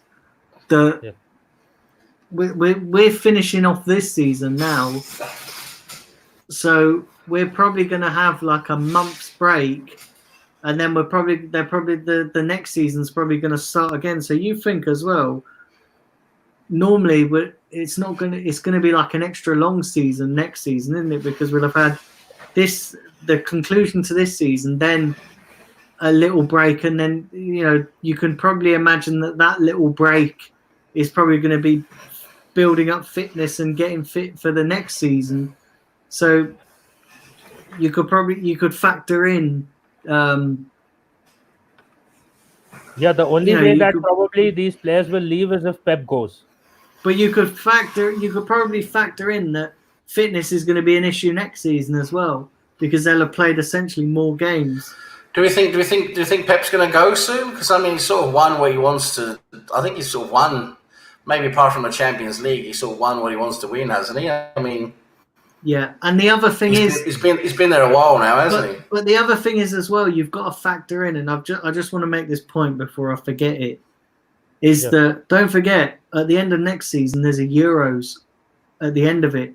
So you think if players who want to get into those European teams probably want to play on the biggest stage, in like the Champions League and that, so they're probably going to want to. If Man City do get banned, they're probably going to want to try and push into those places. But in regards to Pep Guardiola, I think if they get a 2-year ban, I think he's leaving. If they get a 1-year ban, I think he'll probably ride it out and stay. Yeah. And if it gets overturned completely, then I think he's staying at Man City. Mhm. But Pep already said he's not leaving. So that is what he But said. but he's gonna come on. He's gonna come out and say that. I don't buy all that shit. If a PSG or listen, where else could he go? Because See, so like a if Pep PSG. goes, he will have to mutually agree and let go of his contract as well. So if PSG have the money to offer him the kind of deal that City has, then probably he may leave. But I don't see that happening. And Pep is a guy who wants to prove that he can win the Champions League, and he knows that Manchester City is in a much better position to win the Champions League than PSG is. So I think he will not leave Manchester City yet. I don't know. The only thing that will probably keep him there as well is that he hasn't got many other teams to manage, has he? Do you know what I mean? No, but just take a sabbatical. Because let me tell you, He's already done it, hasn't he? He did it at Barcelona, did it at Bayern Munich. He did a good job at Bayern Munich. because let me tell you as well, and if you look at Pep Guardiola's career, he's never managed two teams from the same league. So he's always gone somewhere else. If you go and look at his career and look at the way he's gone, he'll never say like leave Man City and go to another Premier League team. I'll be very surprised if he's never managed two teams from the same league. Do you know what I'd like to see from Guardiola, right? And a lot. Listen, I think he's a quality manager. Don't get me wrong, but Guardiola is sort of. When you look at his whole career, he's sort of played it well because he's never gone to a team with no money, and he's never managed never managed two teams from the same league. I'd love to see him go to a team that where you think all the teams he's been to he's technically had it ready made, isn't he? In terms of finances and stuff. So you look at his career. Don't get me wrong; he's a successful manager, but can he do it by developing players rather than buying them ready-made product? Do you know what I'm saying? Like, Yeah, 'cause that's why he's got the nickname Checkbook Manager. yeah, He did because he never does it with developing players. I agree. Yeah, I agree with Cheddars. I think he'll probably go to Italy next. I think that's the place he hasn't been yet. Maybe go to Juventus, like Cheddars is suggesting. Because Sarri is shit. So I think there could be another big team with a lot of money. They put some money in the team with him, and because I think it becomes like a little thing, doesn't he? You try and win in every country. He's won in Spain, he's won in Germany, he's won in England. He wants to go to Italy now, win there. Yeah, probably. Unless he wants to come to Arsenal. I don't think he's going to come now. I think his chance has already gone. The one that we passed on.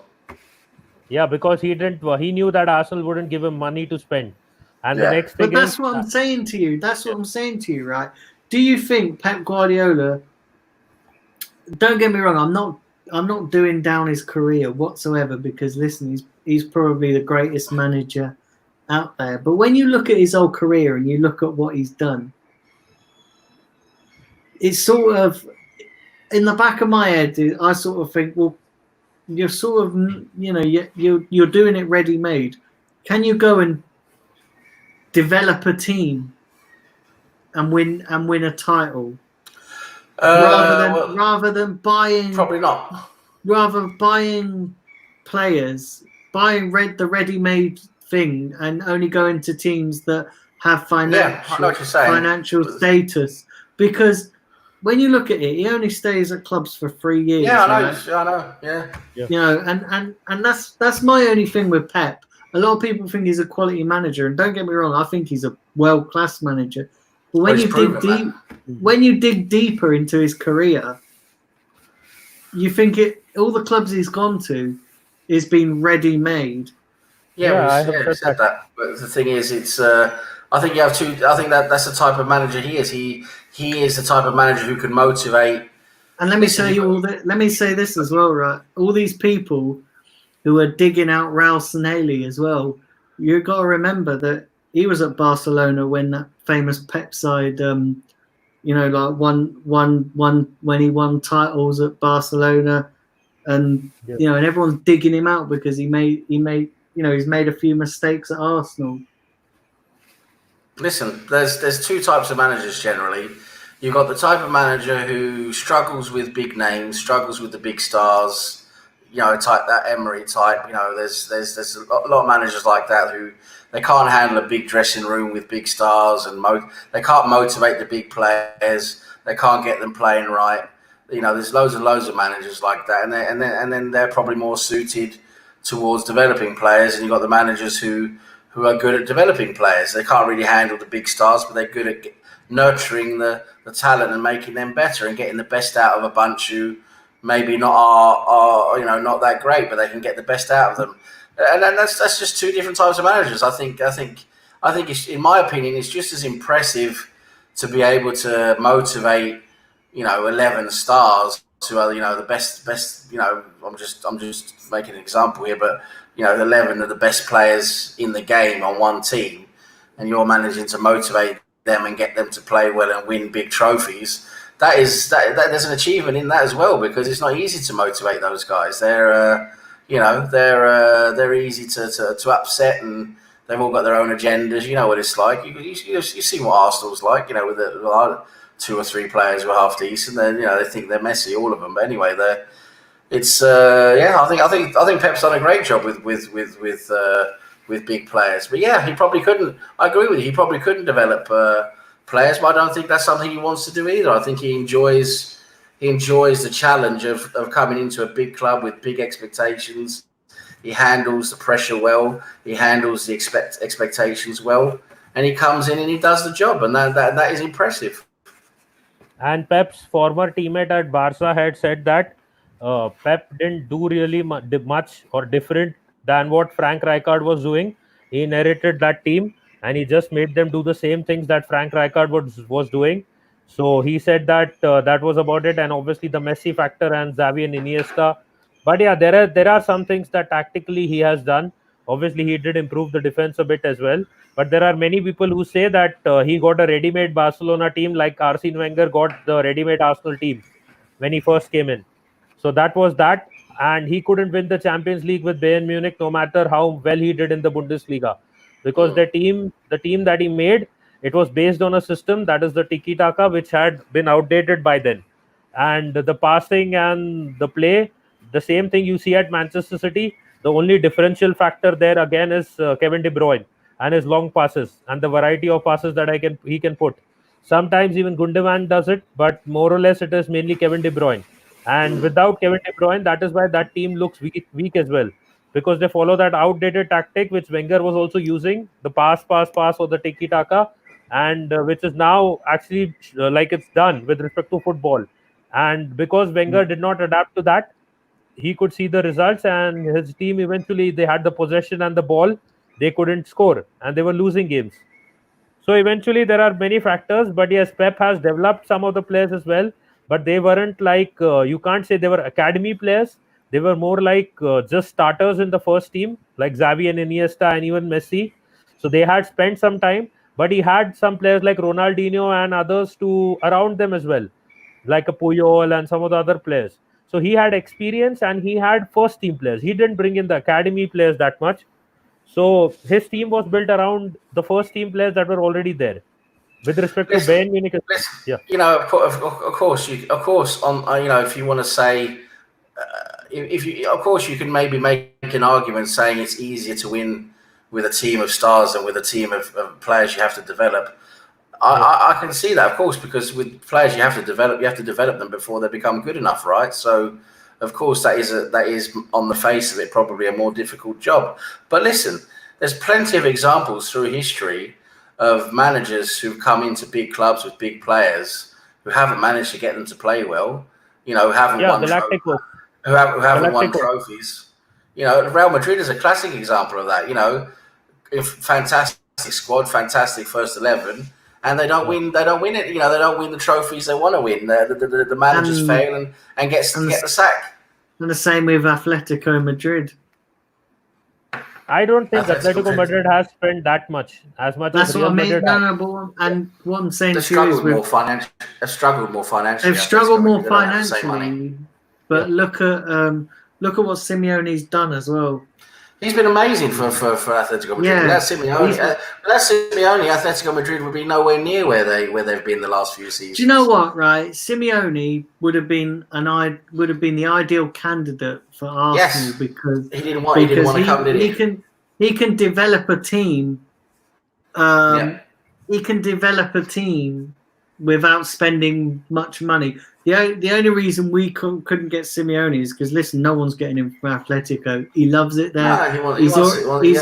He's already come out and said that he wants to do his whole career at Atletico. Yeah, he didn't want to come. He wasn't interested in Arsenal. He wasn't interested in Arsenal. He said just flat out no. So, yeah, exactly. But then if Simeone came to Arsenal, the style of football would be boring. So we need to accept that as well. I don't think Atletico Madrid are that boring, to be honest. Hold on, let me say this, right? So this is what really pees me off, right? Arsenal fans have got to make a choice. So do they want the attacking flair football that we're used to, or do they want a boring style of football and probably end up win trophies? Listen, because that boring style of football could probably win us quite a lot of more trophies, and then it'd be a catch-22 because you've got fans who go, oh, but the football's boring. Where's so Arsenal fans have got to decide on what they want. You know, because me personally, let me tell you something, right? I don't care whether the football's boring or whether it's great, as long as we're winning stuff. Do you know what I mean? Mm-hmm.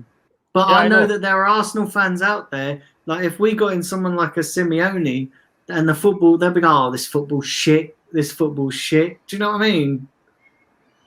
No, but I don't agree. It's shit. I don't agree that Atletico Madrid is shit. They play a high pressing, high intensity game.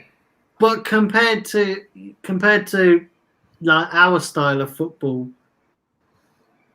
I don't think Simeone would win a Premier League title if he came to Arsenal as it is. Don't think so. No, of course we'd need a better squad. You'd have to develop a better squad. Of course, with our players today, there's no way they're getting anywhere near the top four. You know, we have to develop a better squad. But anyway, back to the managers. You know, of course Simeone didn't want to come, and although we ended up with what we ended up with. You know, the thing is, it's brings you back to the George Graham period. You know, George Graham was a successful manager, but everyone, the football we were known for being boring, weren't we? Boring Arsenal. So every game was 1-0, isn't it? We scored a game and that was it. We didn't score anymore. 1-0, 1-0. It was effective as hell. It won us a few trophies, but everyone said it was boring, wasn't it? Boring to watch. Just quite direct long ball football. Not much play. It wasn't brilliant to watch, but we won trophies. Yeah, and that is how Simeone would have probably been, but. Then the thing is, George Graham at least had a better team than what we have now. Oh yeah, of course he built a better team. George Graham was a good manager. He built a better team. He bought some good players and recognized what players should be playing together. Yeah, if Simeone comes to Arsenal, he would probably send this team to a hockey league. Yeah. Going back to the. Going back to the Premier League and what we were talking about. Next season's going to be interesting. I'm not so sure. Like I say, I think there is going to be quite a few surprises in there. But I want to ask you guys, right? Who do you think will win the title next season? I need to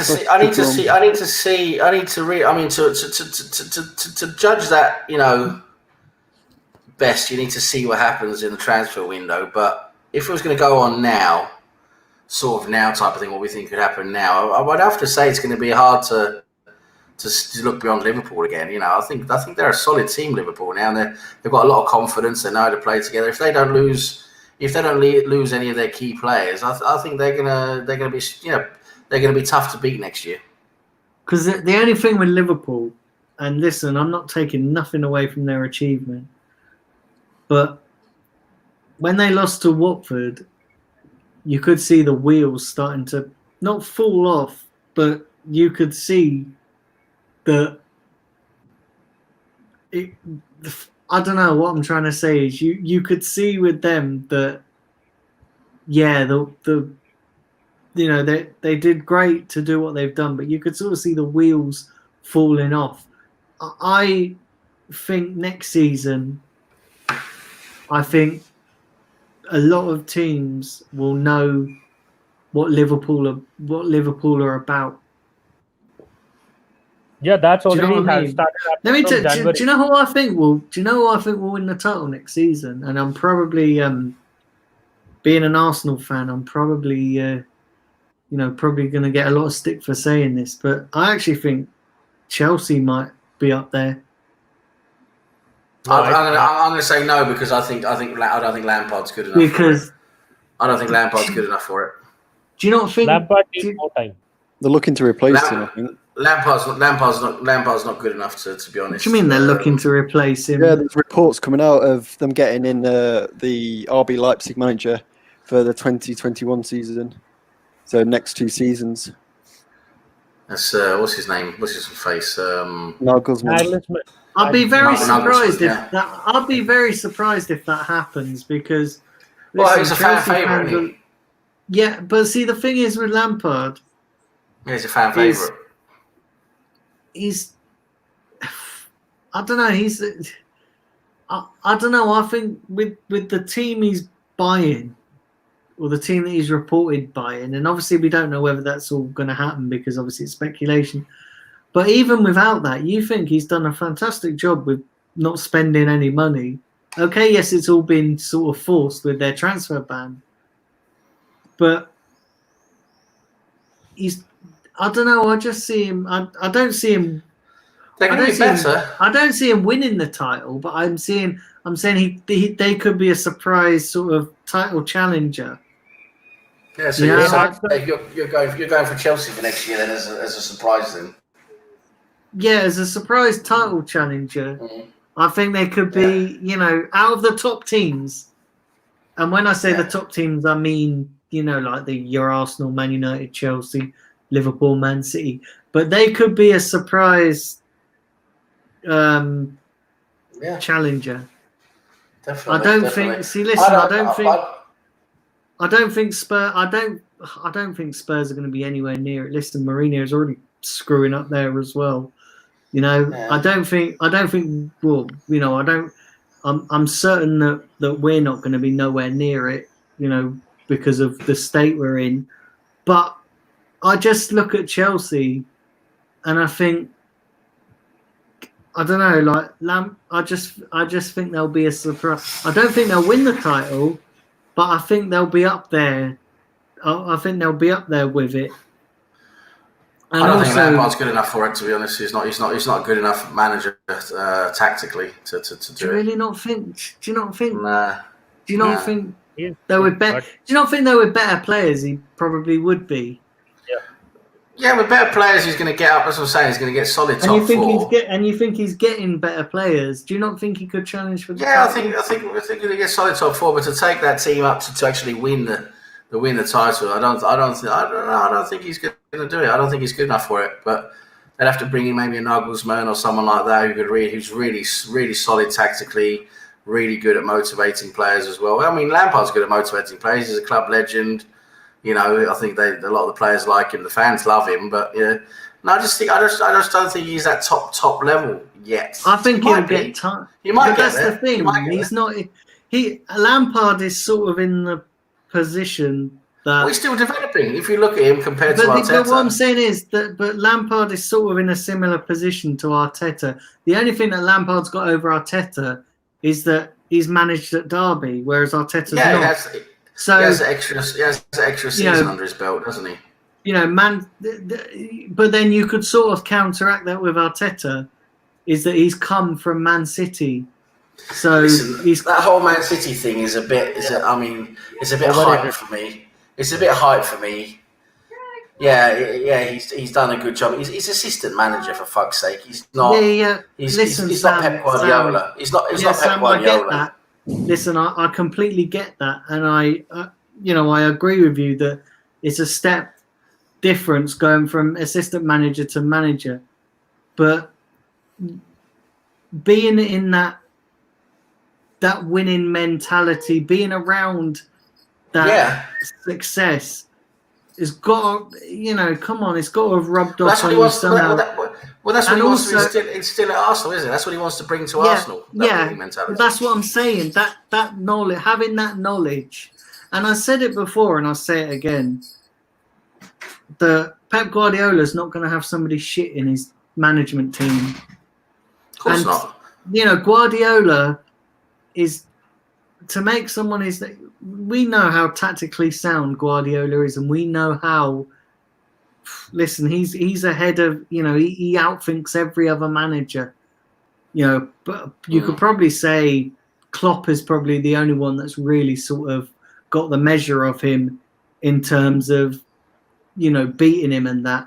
But with Guardiola, he's Solskjaer. Sorry, Solskjaer as well.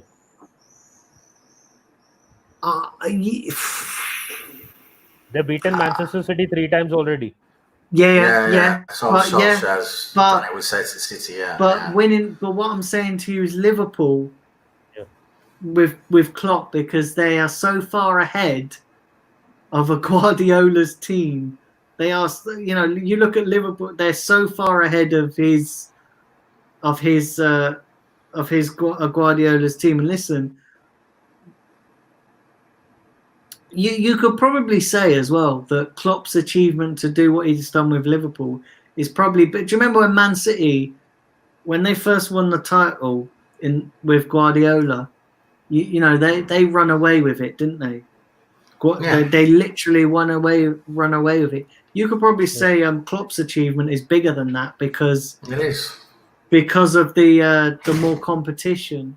But what I'm saying to you is about Guardiola is that he's not going to have anybody in his team, and I just don't. He must have seen something in Arteta, because why make him assistant manager with no coaching experience?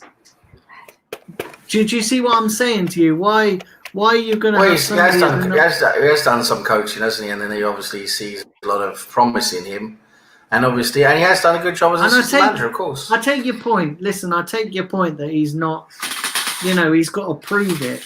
That Arteta's got to prove it. But I just don't think Guardiola would have somebody. Listen, no, he wouldn't. And he would have, if he was no good, Guardiola would have ditched him. Do you know what I mean? Yeah. Guardiola. Yeah, we all know that. We all know that whole story. But the thing is, I think it's just hyped up a bit too much for my liking. Yeah. They're just hyped up what he's done there. They've given him so much. They've given him so much credit for so many things he hasn't even done. Yeah. They just hyped him up too much. That's what I'm saying. I'm not hyping it up. I'm just saying it's got to be taken into consideration. It is. It is a great. I'm saying what he's done there. He's obviously done a great job as an assistant manager. Like you say, Pep Guardiola wouldn't have someone who's bad. And obviously, he's done some good things. Don't get me wrong. I'm not saying. I know tactically, he had a few good bits of input that helped out a lot and things like that. But still, they're all making out he's the reason Manchester City was so good. I mean, there's actually people saying that. To me, that's just a load of bollocks.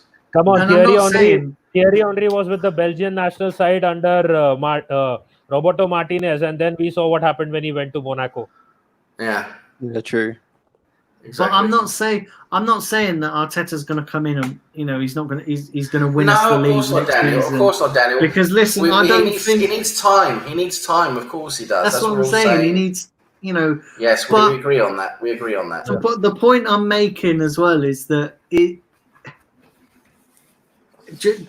I think there's something there with Arteta. there's something Yes. there. There is something there, and he has to prove it. That's what he He's has got to to do prove now. it on the pitch. He has to He's prove got to it. prove it on He the has to pitch. prove it. He's got to prove it on the pitch. But there's something, I think there's something there. He And has potential.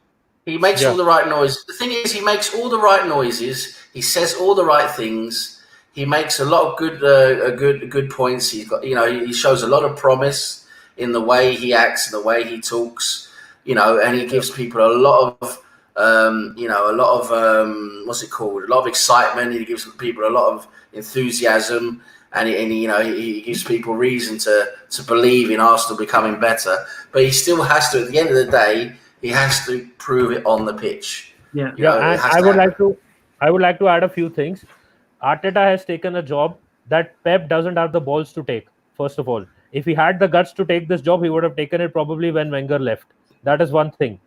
Arteta obviously had the players who are high quality players because Manchester City has the money to spend. Arsenal does not have that. He will have to develop players, which he never had to do really at Manchester City. Maybe he had an unfurnished player like Sterling, whom he had to obviously probably improve a bit, but that he has done. Yes, that is agreed. But he has to here develop players from the grassroots.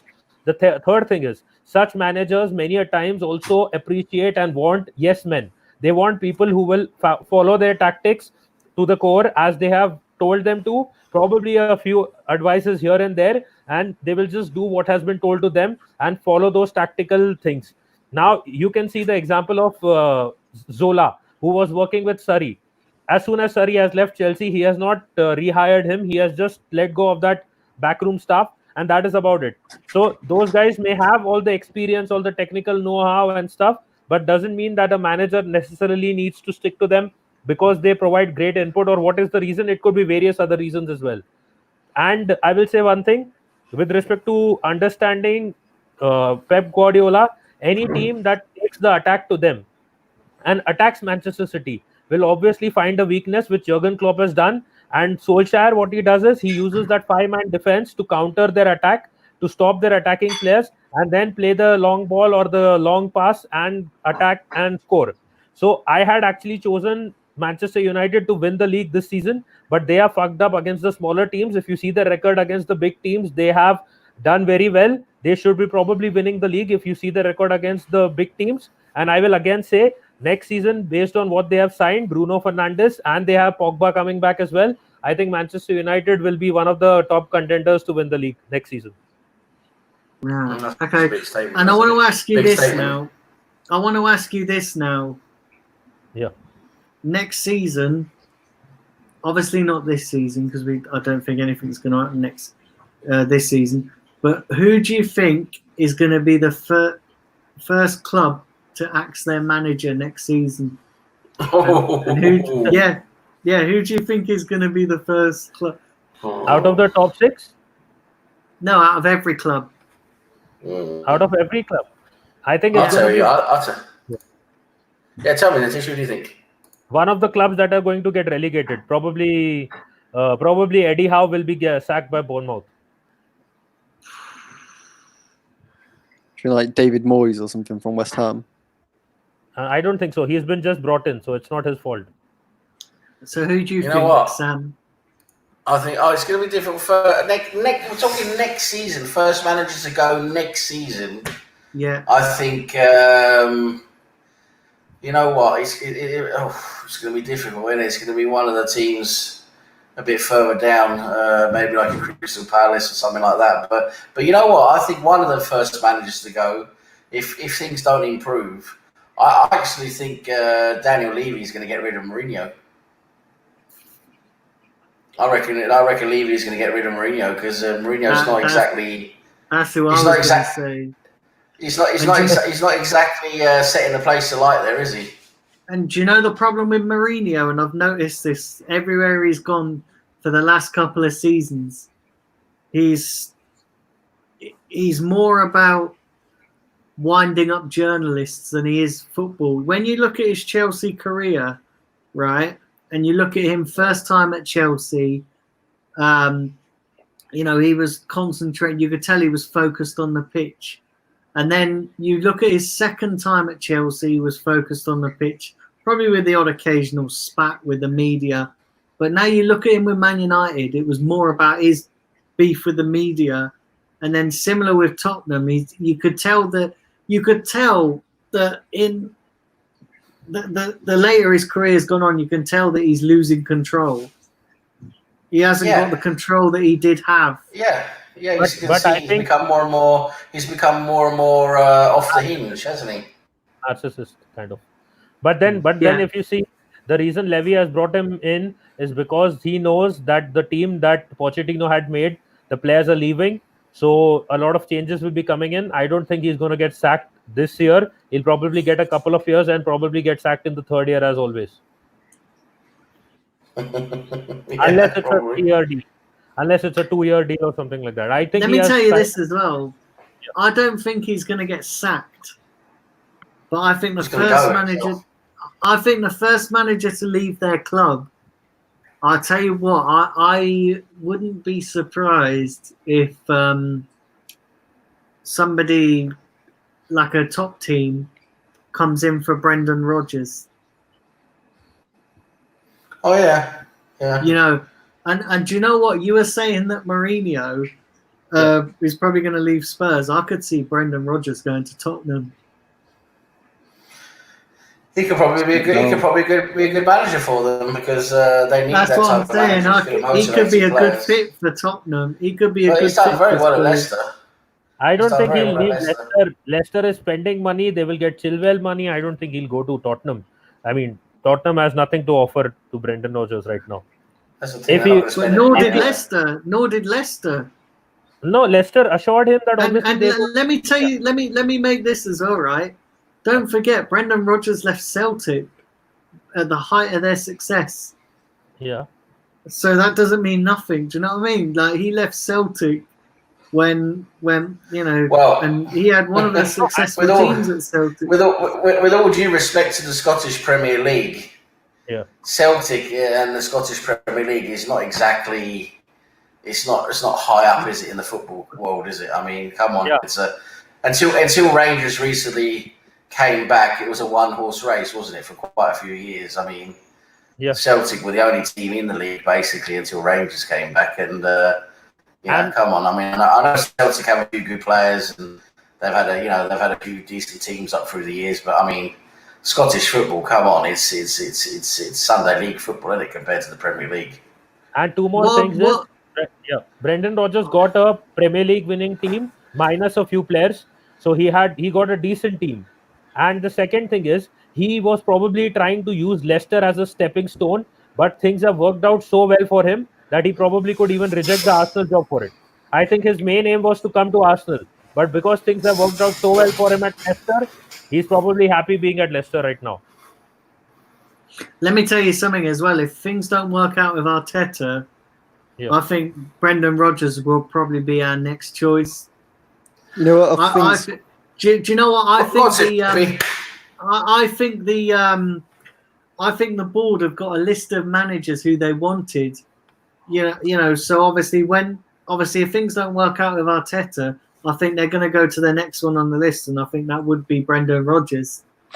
What do you reckon, Yeah, I Sidney? What are you talking about? Well, I was going to say, I've seen this opinion by other people, and I kind of agree with it. I don't see Arteta. So before everyone gets angry, I don't see Arteta being that manager that can get us into like the top 3 and get us like title challenging. I've seen this opinion with other people as well. I see Arteta being that manager that gets us to that top 4. Then we get another manager in to get us into to win the title. I've seen quite a lot of people say this, and I kind of agree with it. At the moment we're a top 9 club at the moment, and we're struggling. We can get him to get us back into that top 5, top 4 position, and then he can say, like pretty much some managers have done. They've done right. I've done the best with the tools you've given me, and now it's my time to go. And then we go in and we bring in a Brendan Rodgers to push us up to that next level, or a Nagelsmann to push us up to that next level. I just want to say this as well, that we're not struggling because of Arteta. We're struggling because of Unai Emery. No, but we're in the top. I'm not saying that's the thing is people are listen. I get what you're saying, and it does make a lot of sense. But let's just remember that we're not struggling because of Arteta. We're struggling because Unai Emery fucked around with the team. Unai Emery was a bit like, when Wenger fucked around with the team so much, Unai Emery was sort of doing the same. And the thing that baffles me with Unai Emery is that he started off with all these players and you looked at his teams and you were like, great, this is brilliant. The way he was setting us up, nobody could argue with that. But then halfway through his second season, like sort of this season, he started to fuck around with it for no reason why other than his own. He started to just mix players up. That's what. So he was not getting that creativity from the midfield because Ramsey was no more there. So that was the main problem. But then he didn't even he wasn't even looking at any creative midfielders. So like he put right Torreira up in that number 10 role. Yeah, exactly. Instead of doing that, why didn't he go out and buy another number 10? The club didn't buy anyone. That is he the could have problem. bought. It's not the manager. It's not up to the manager, is it? No. But what I'm saying to you is, we weren't even linked with anybody in that position. We don't know what's going on behind. Because we don't the know what's club going on dictates everything. If that was the case, but what I'm saying is, we weren't even. We were linked with Zaha. What was he going to do? Stick Zaha in the number 10 role? They wanted him out left instead of Iwobi. Yeah. But what I'm saying to you is, we don't even. Surely he could, and the other thing is as well, right? Surely he could see that, like with the likes of Torreira, he was getting more results with him in the defensive midfielder. I don't know why he stuck him all the way up there. Because he didn't have anyone to create. He didn't have anyone else to create when Ramsey was gone. But it made the team worse. If we'd have left him where he was, we probably wouldn't be in that position. We're talking about what? Torreira? Yeah, we're talking about Torreira being played as a captain. That Torreira thing was a huge tactical mistake. What he thought he could do with Torreira is what he wanted to do with Torreira, he wanted to put him further up the pitch so we could win the ball further up the pitch. That was the idea of him. He could close down and maybe win the ball further up the pitch with his ball winning ability, which, to be honest, at Arsenal hasn't been that great. He hasn't been a very good ball winner. He wanted to win the ball further up the pitch, and that puts us into a better position when we get the ball. But the thing is, he was just like a headless chicken up there. He was completely out of his depth playing in that role. And on top of that, what it meant was when we came into attack, and he all of a sudden got the ball in that role, everything just completely got messed up. And he had Ceballos and hardly ever used him. That was just baffling. It's baffling. That tactical decision to use Torreira up there was completely idiotic.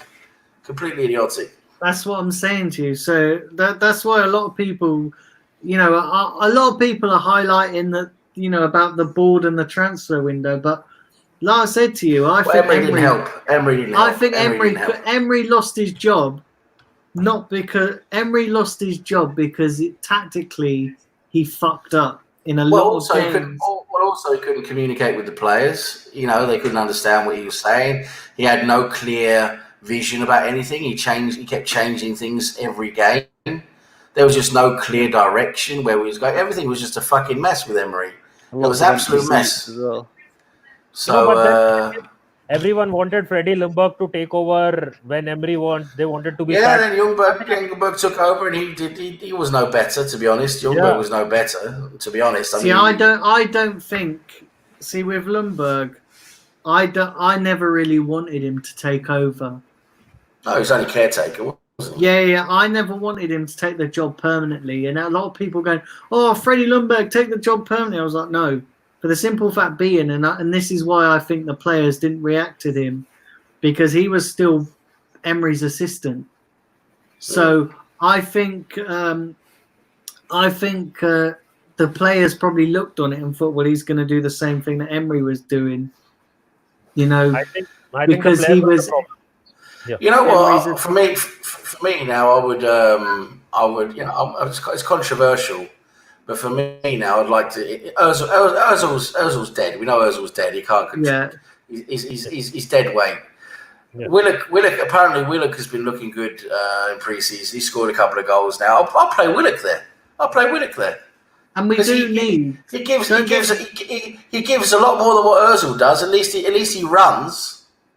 And let's not forget as well, Lundberg took that job because obviously he wanted obviously just to help the club out and stuff, but I don't think he was ever going to take over.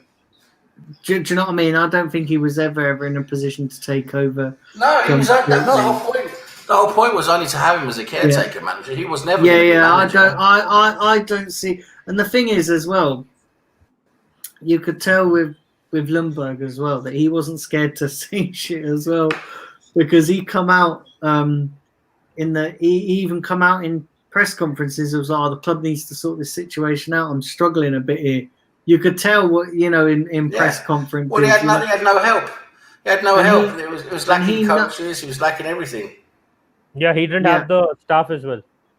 Because Emery took the staff with him, and Ljungberg wasn't even given any staff. So exactly. Again, the club gets the blame. The club gets the blame. They didn't plan this out. They had so much time. Oh yeah, listen, I blame the club fully for that, and I blame the club for if we'd have got rid of Emery in that November break, we could have probably still made top 4, because you think we was in a far better position back then, right? We was in a far better position, but they dithered.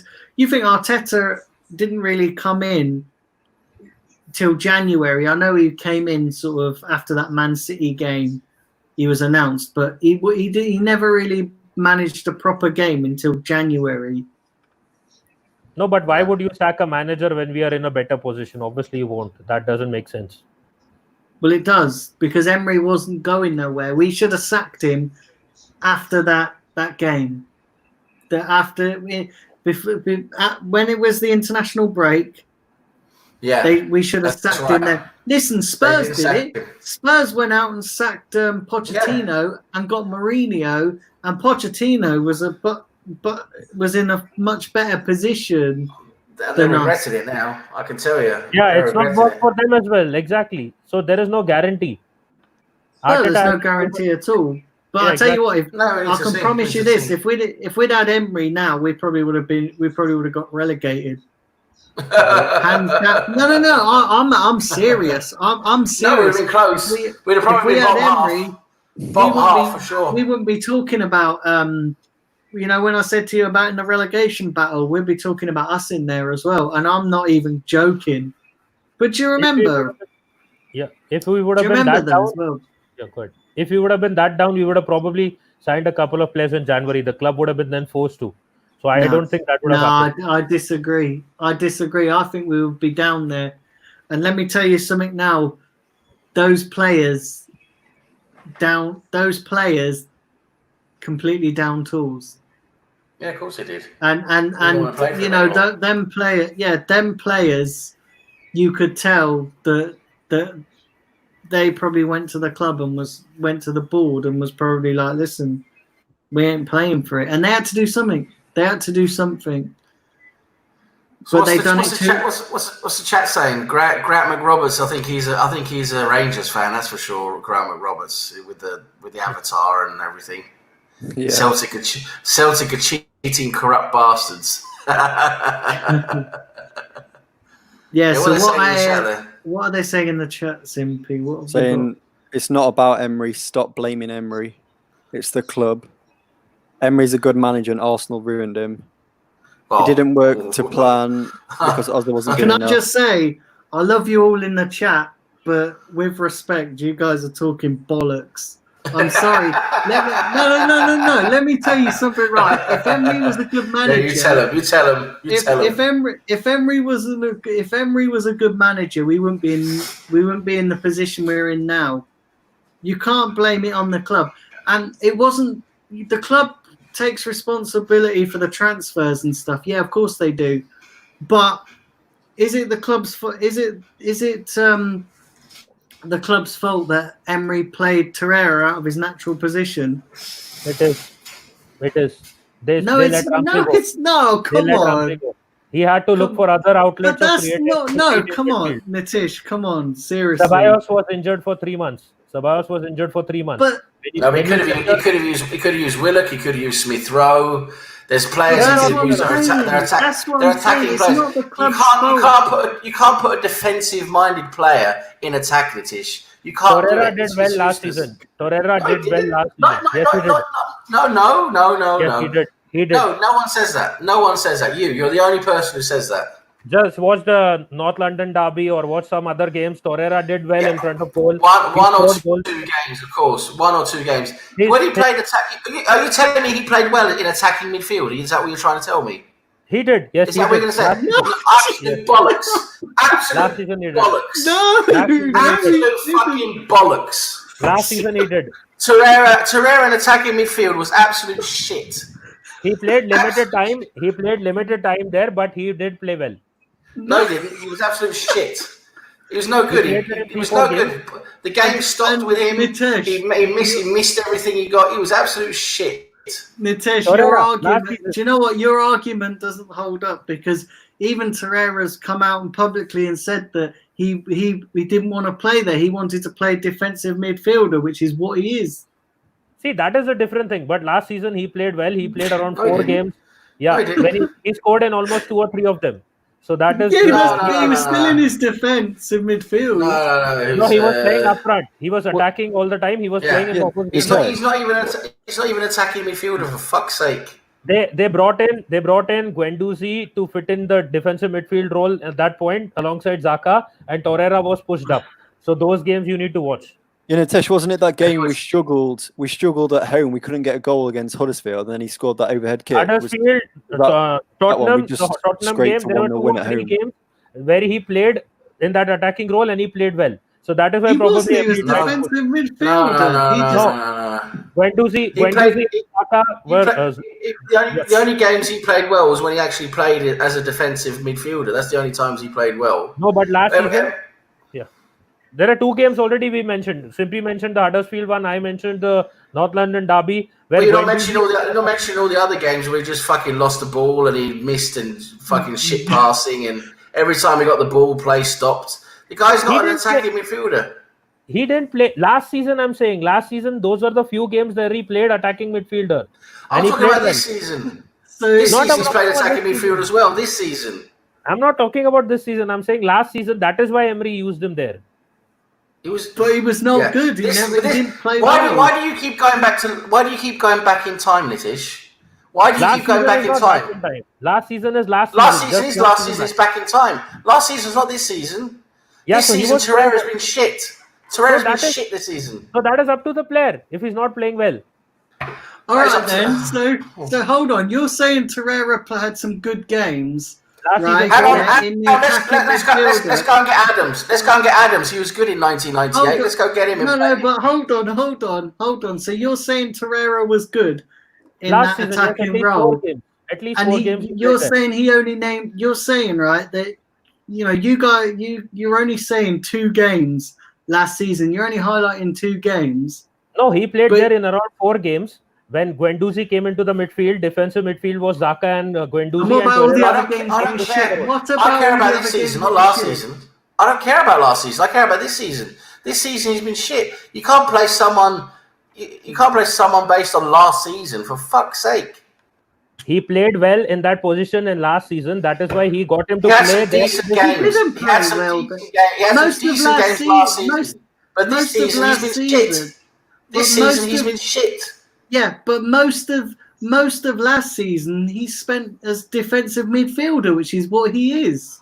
That's Yes, why he played exactly. well last season.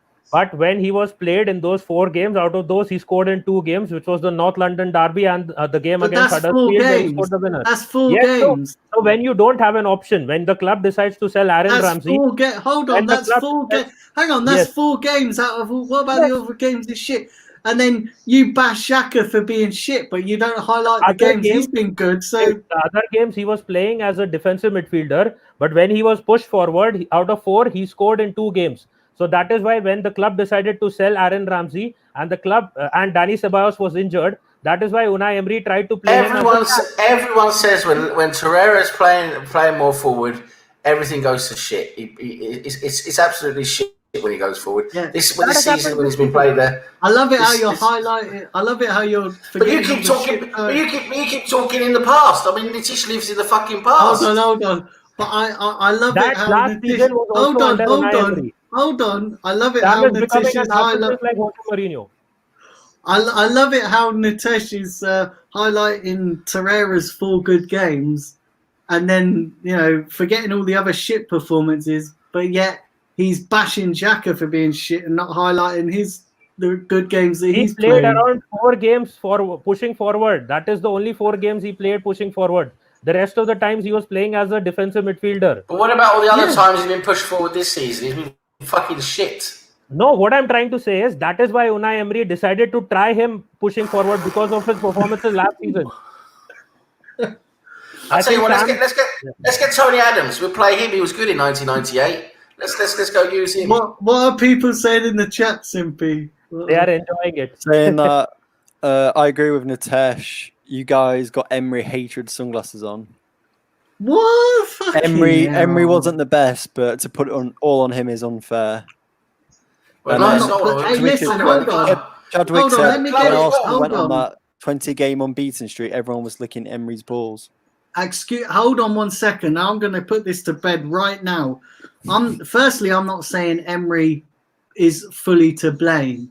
Secondly, I was the only one, and I got absolutely battered for it. When we was on that 22-game unbeaten, I was the only one to say to people to calm down because I tell you what, we're going to come unstuck. And everyone fucking battered me for saying it. Absolutely battered me. Also, we didn't look good. All those 22 games, there was only like 3 or 4 or 5 games we looked good. The rest of them, we still looked pants and we managed to still get the result. We didn't look good throughout that period. And one more thing we were lucky. Yeah, during that time, we didn't have the void in the midfield. Like when we lost the top 4 plot was when Aaron Ramsey was injured. And what happened at the end of the season? Aaron Ramsey obviously left. So we didn't have that creative midfielder. The only midfielder that could create probably was Dani Ceballos. And he got injured this season. He was out for 3 months. Now, what options did Emery had? He was not going to play Ozil because the board didn't want him to play Ozil. He didn't want to play Ozil. The other option was he tried out, rather than a Willock, he tried Torreira, who had played better in that position last time around in those 4 games. So he tried him. It didn't work out. That's how things are. You want to crib about it, you can keep cribbing about it. It's not prehistory. It's just last season. Yeah, and he's still shit. So, but he was playing, right? His best games were defensive midfielder. Yeah, that is true. I'm not denying that. That's what I'm saying. His best games, his best games were defensive midfielder. Anyway, sorry, I think we should move on now. I think we're boring everyone in the chat now. Xhaka scored, the odd goal, but so because he scored the odd goal, maybe we should play him up front then because he had one. Xhaka doesn't have the legs to run. Either Guendouzi. But that's what you were saying because Torreira had 4 good games in that position. That doesn't make him a well beater in that position. You asked me why the club is responsible that he's played Torreira because they got rid of Ramsey, who was the actual creative midfielder, and Ceballos was injured. So now when you don't have these 2 players and he doesn't trust Willock and the club doesn't want him to play Ozil because they want to get rid of Ozil, he tried a different thing and it didn't work out. I get that. And the club are responsible for letting Ramsey go. They should never have let his contract run down. I agree with you there. But that was before Emery came in. No, it was during the time Emery was there. Because Ramsey should have had that contract sewn up when Wenger was still at the club. So that's what I'm saying. Yeah, the board are to blame for a lot of things, of course. The board are absolutely to blame for. But don't forget, most of that board changed when Emery come in. When Wenger left, there was a big shake-up. So, that Ramsey thing was the leftover situation from that previous regime. Listen, I ain't sticking up for the board. They fuck up loads of times. But what I'm saying is you have to just look at the situation. Ramsey left because they failed to get him tied down to a new contract. And But anyway, just to add to Sam's point, this season Arteta has played Willock there, and we have seen how bad Willock is. yeah. I tell you So what, it's still better than playing Ozil. So what I'm gonna do? The times we've had Willock, we've looked better than with Ozil. Right. So what I'm gonna do now? That is it. What I'm gonna do now is I'm gonna open it up to the chat. So fire in your questions, and we'll answer some of your questions. Obviously, it can be about anything to do with the Premier League related, or I know this Premier League show has massively got hightailed by Arsenal. But listen, How many people are watching? Are we scared everyone away now? I think everyone just switched off. 11 people. 11, yeah. That's 11 okay. people.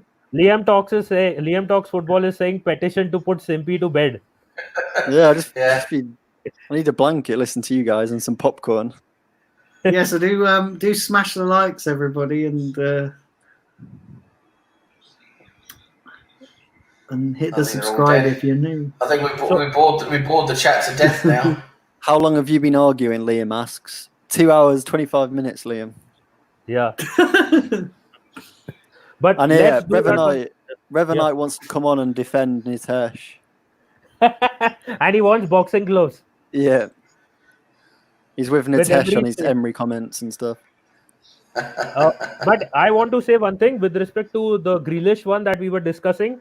Why I don't want Grealish at Arsenal is because it would be an Alexis Sanchez all over again. You said you want a selfish player at Arsenal, but then it would be another Alexis Sanchez, and we saw how that ended. Yeah, but to be fair, right, Alexis Sanchez had the right to do what he did at Arsenal because the squad he was playing with is shit. That's why I always say. Imagine how frustrated he must have been at Arsenal, Alexis Sanchez. World-class players together with a bunch of shit. I don't hate on him for doing what he did in the dressing room. Because to be honest, if I was in that dressing room, I'd do exactly the same thing. I'd be like, "What, you bunch of fucking losers?" Do you know what I mean? I would do exactly the same thing. I don't blame him for leaving.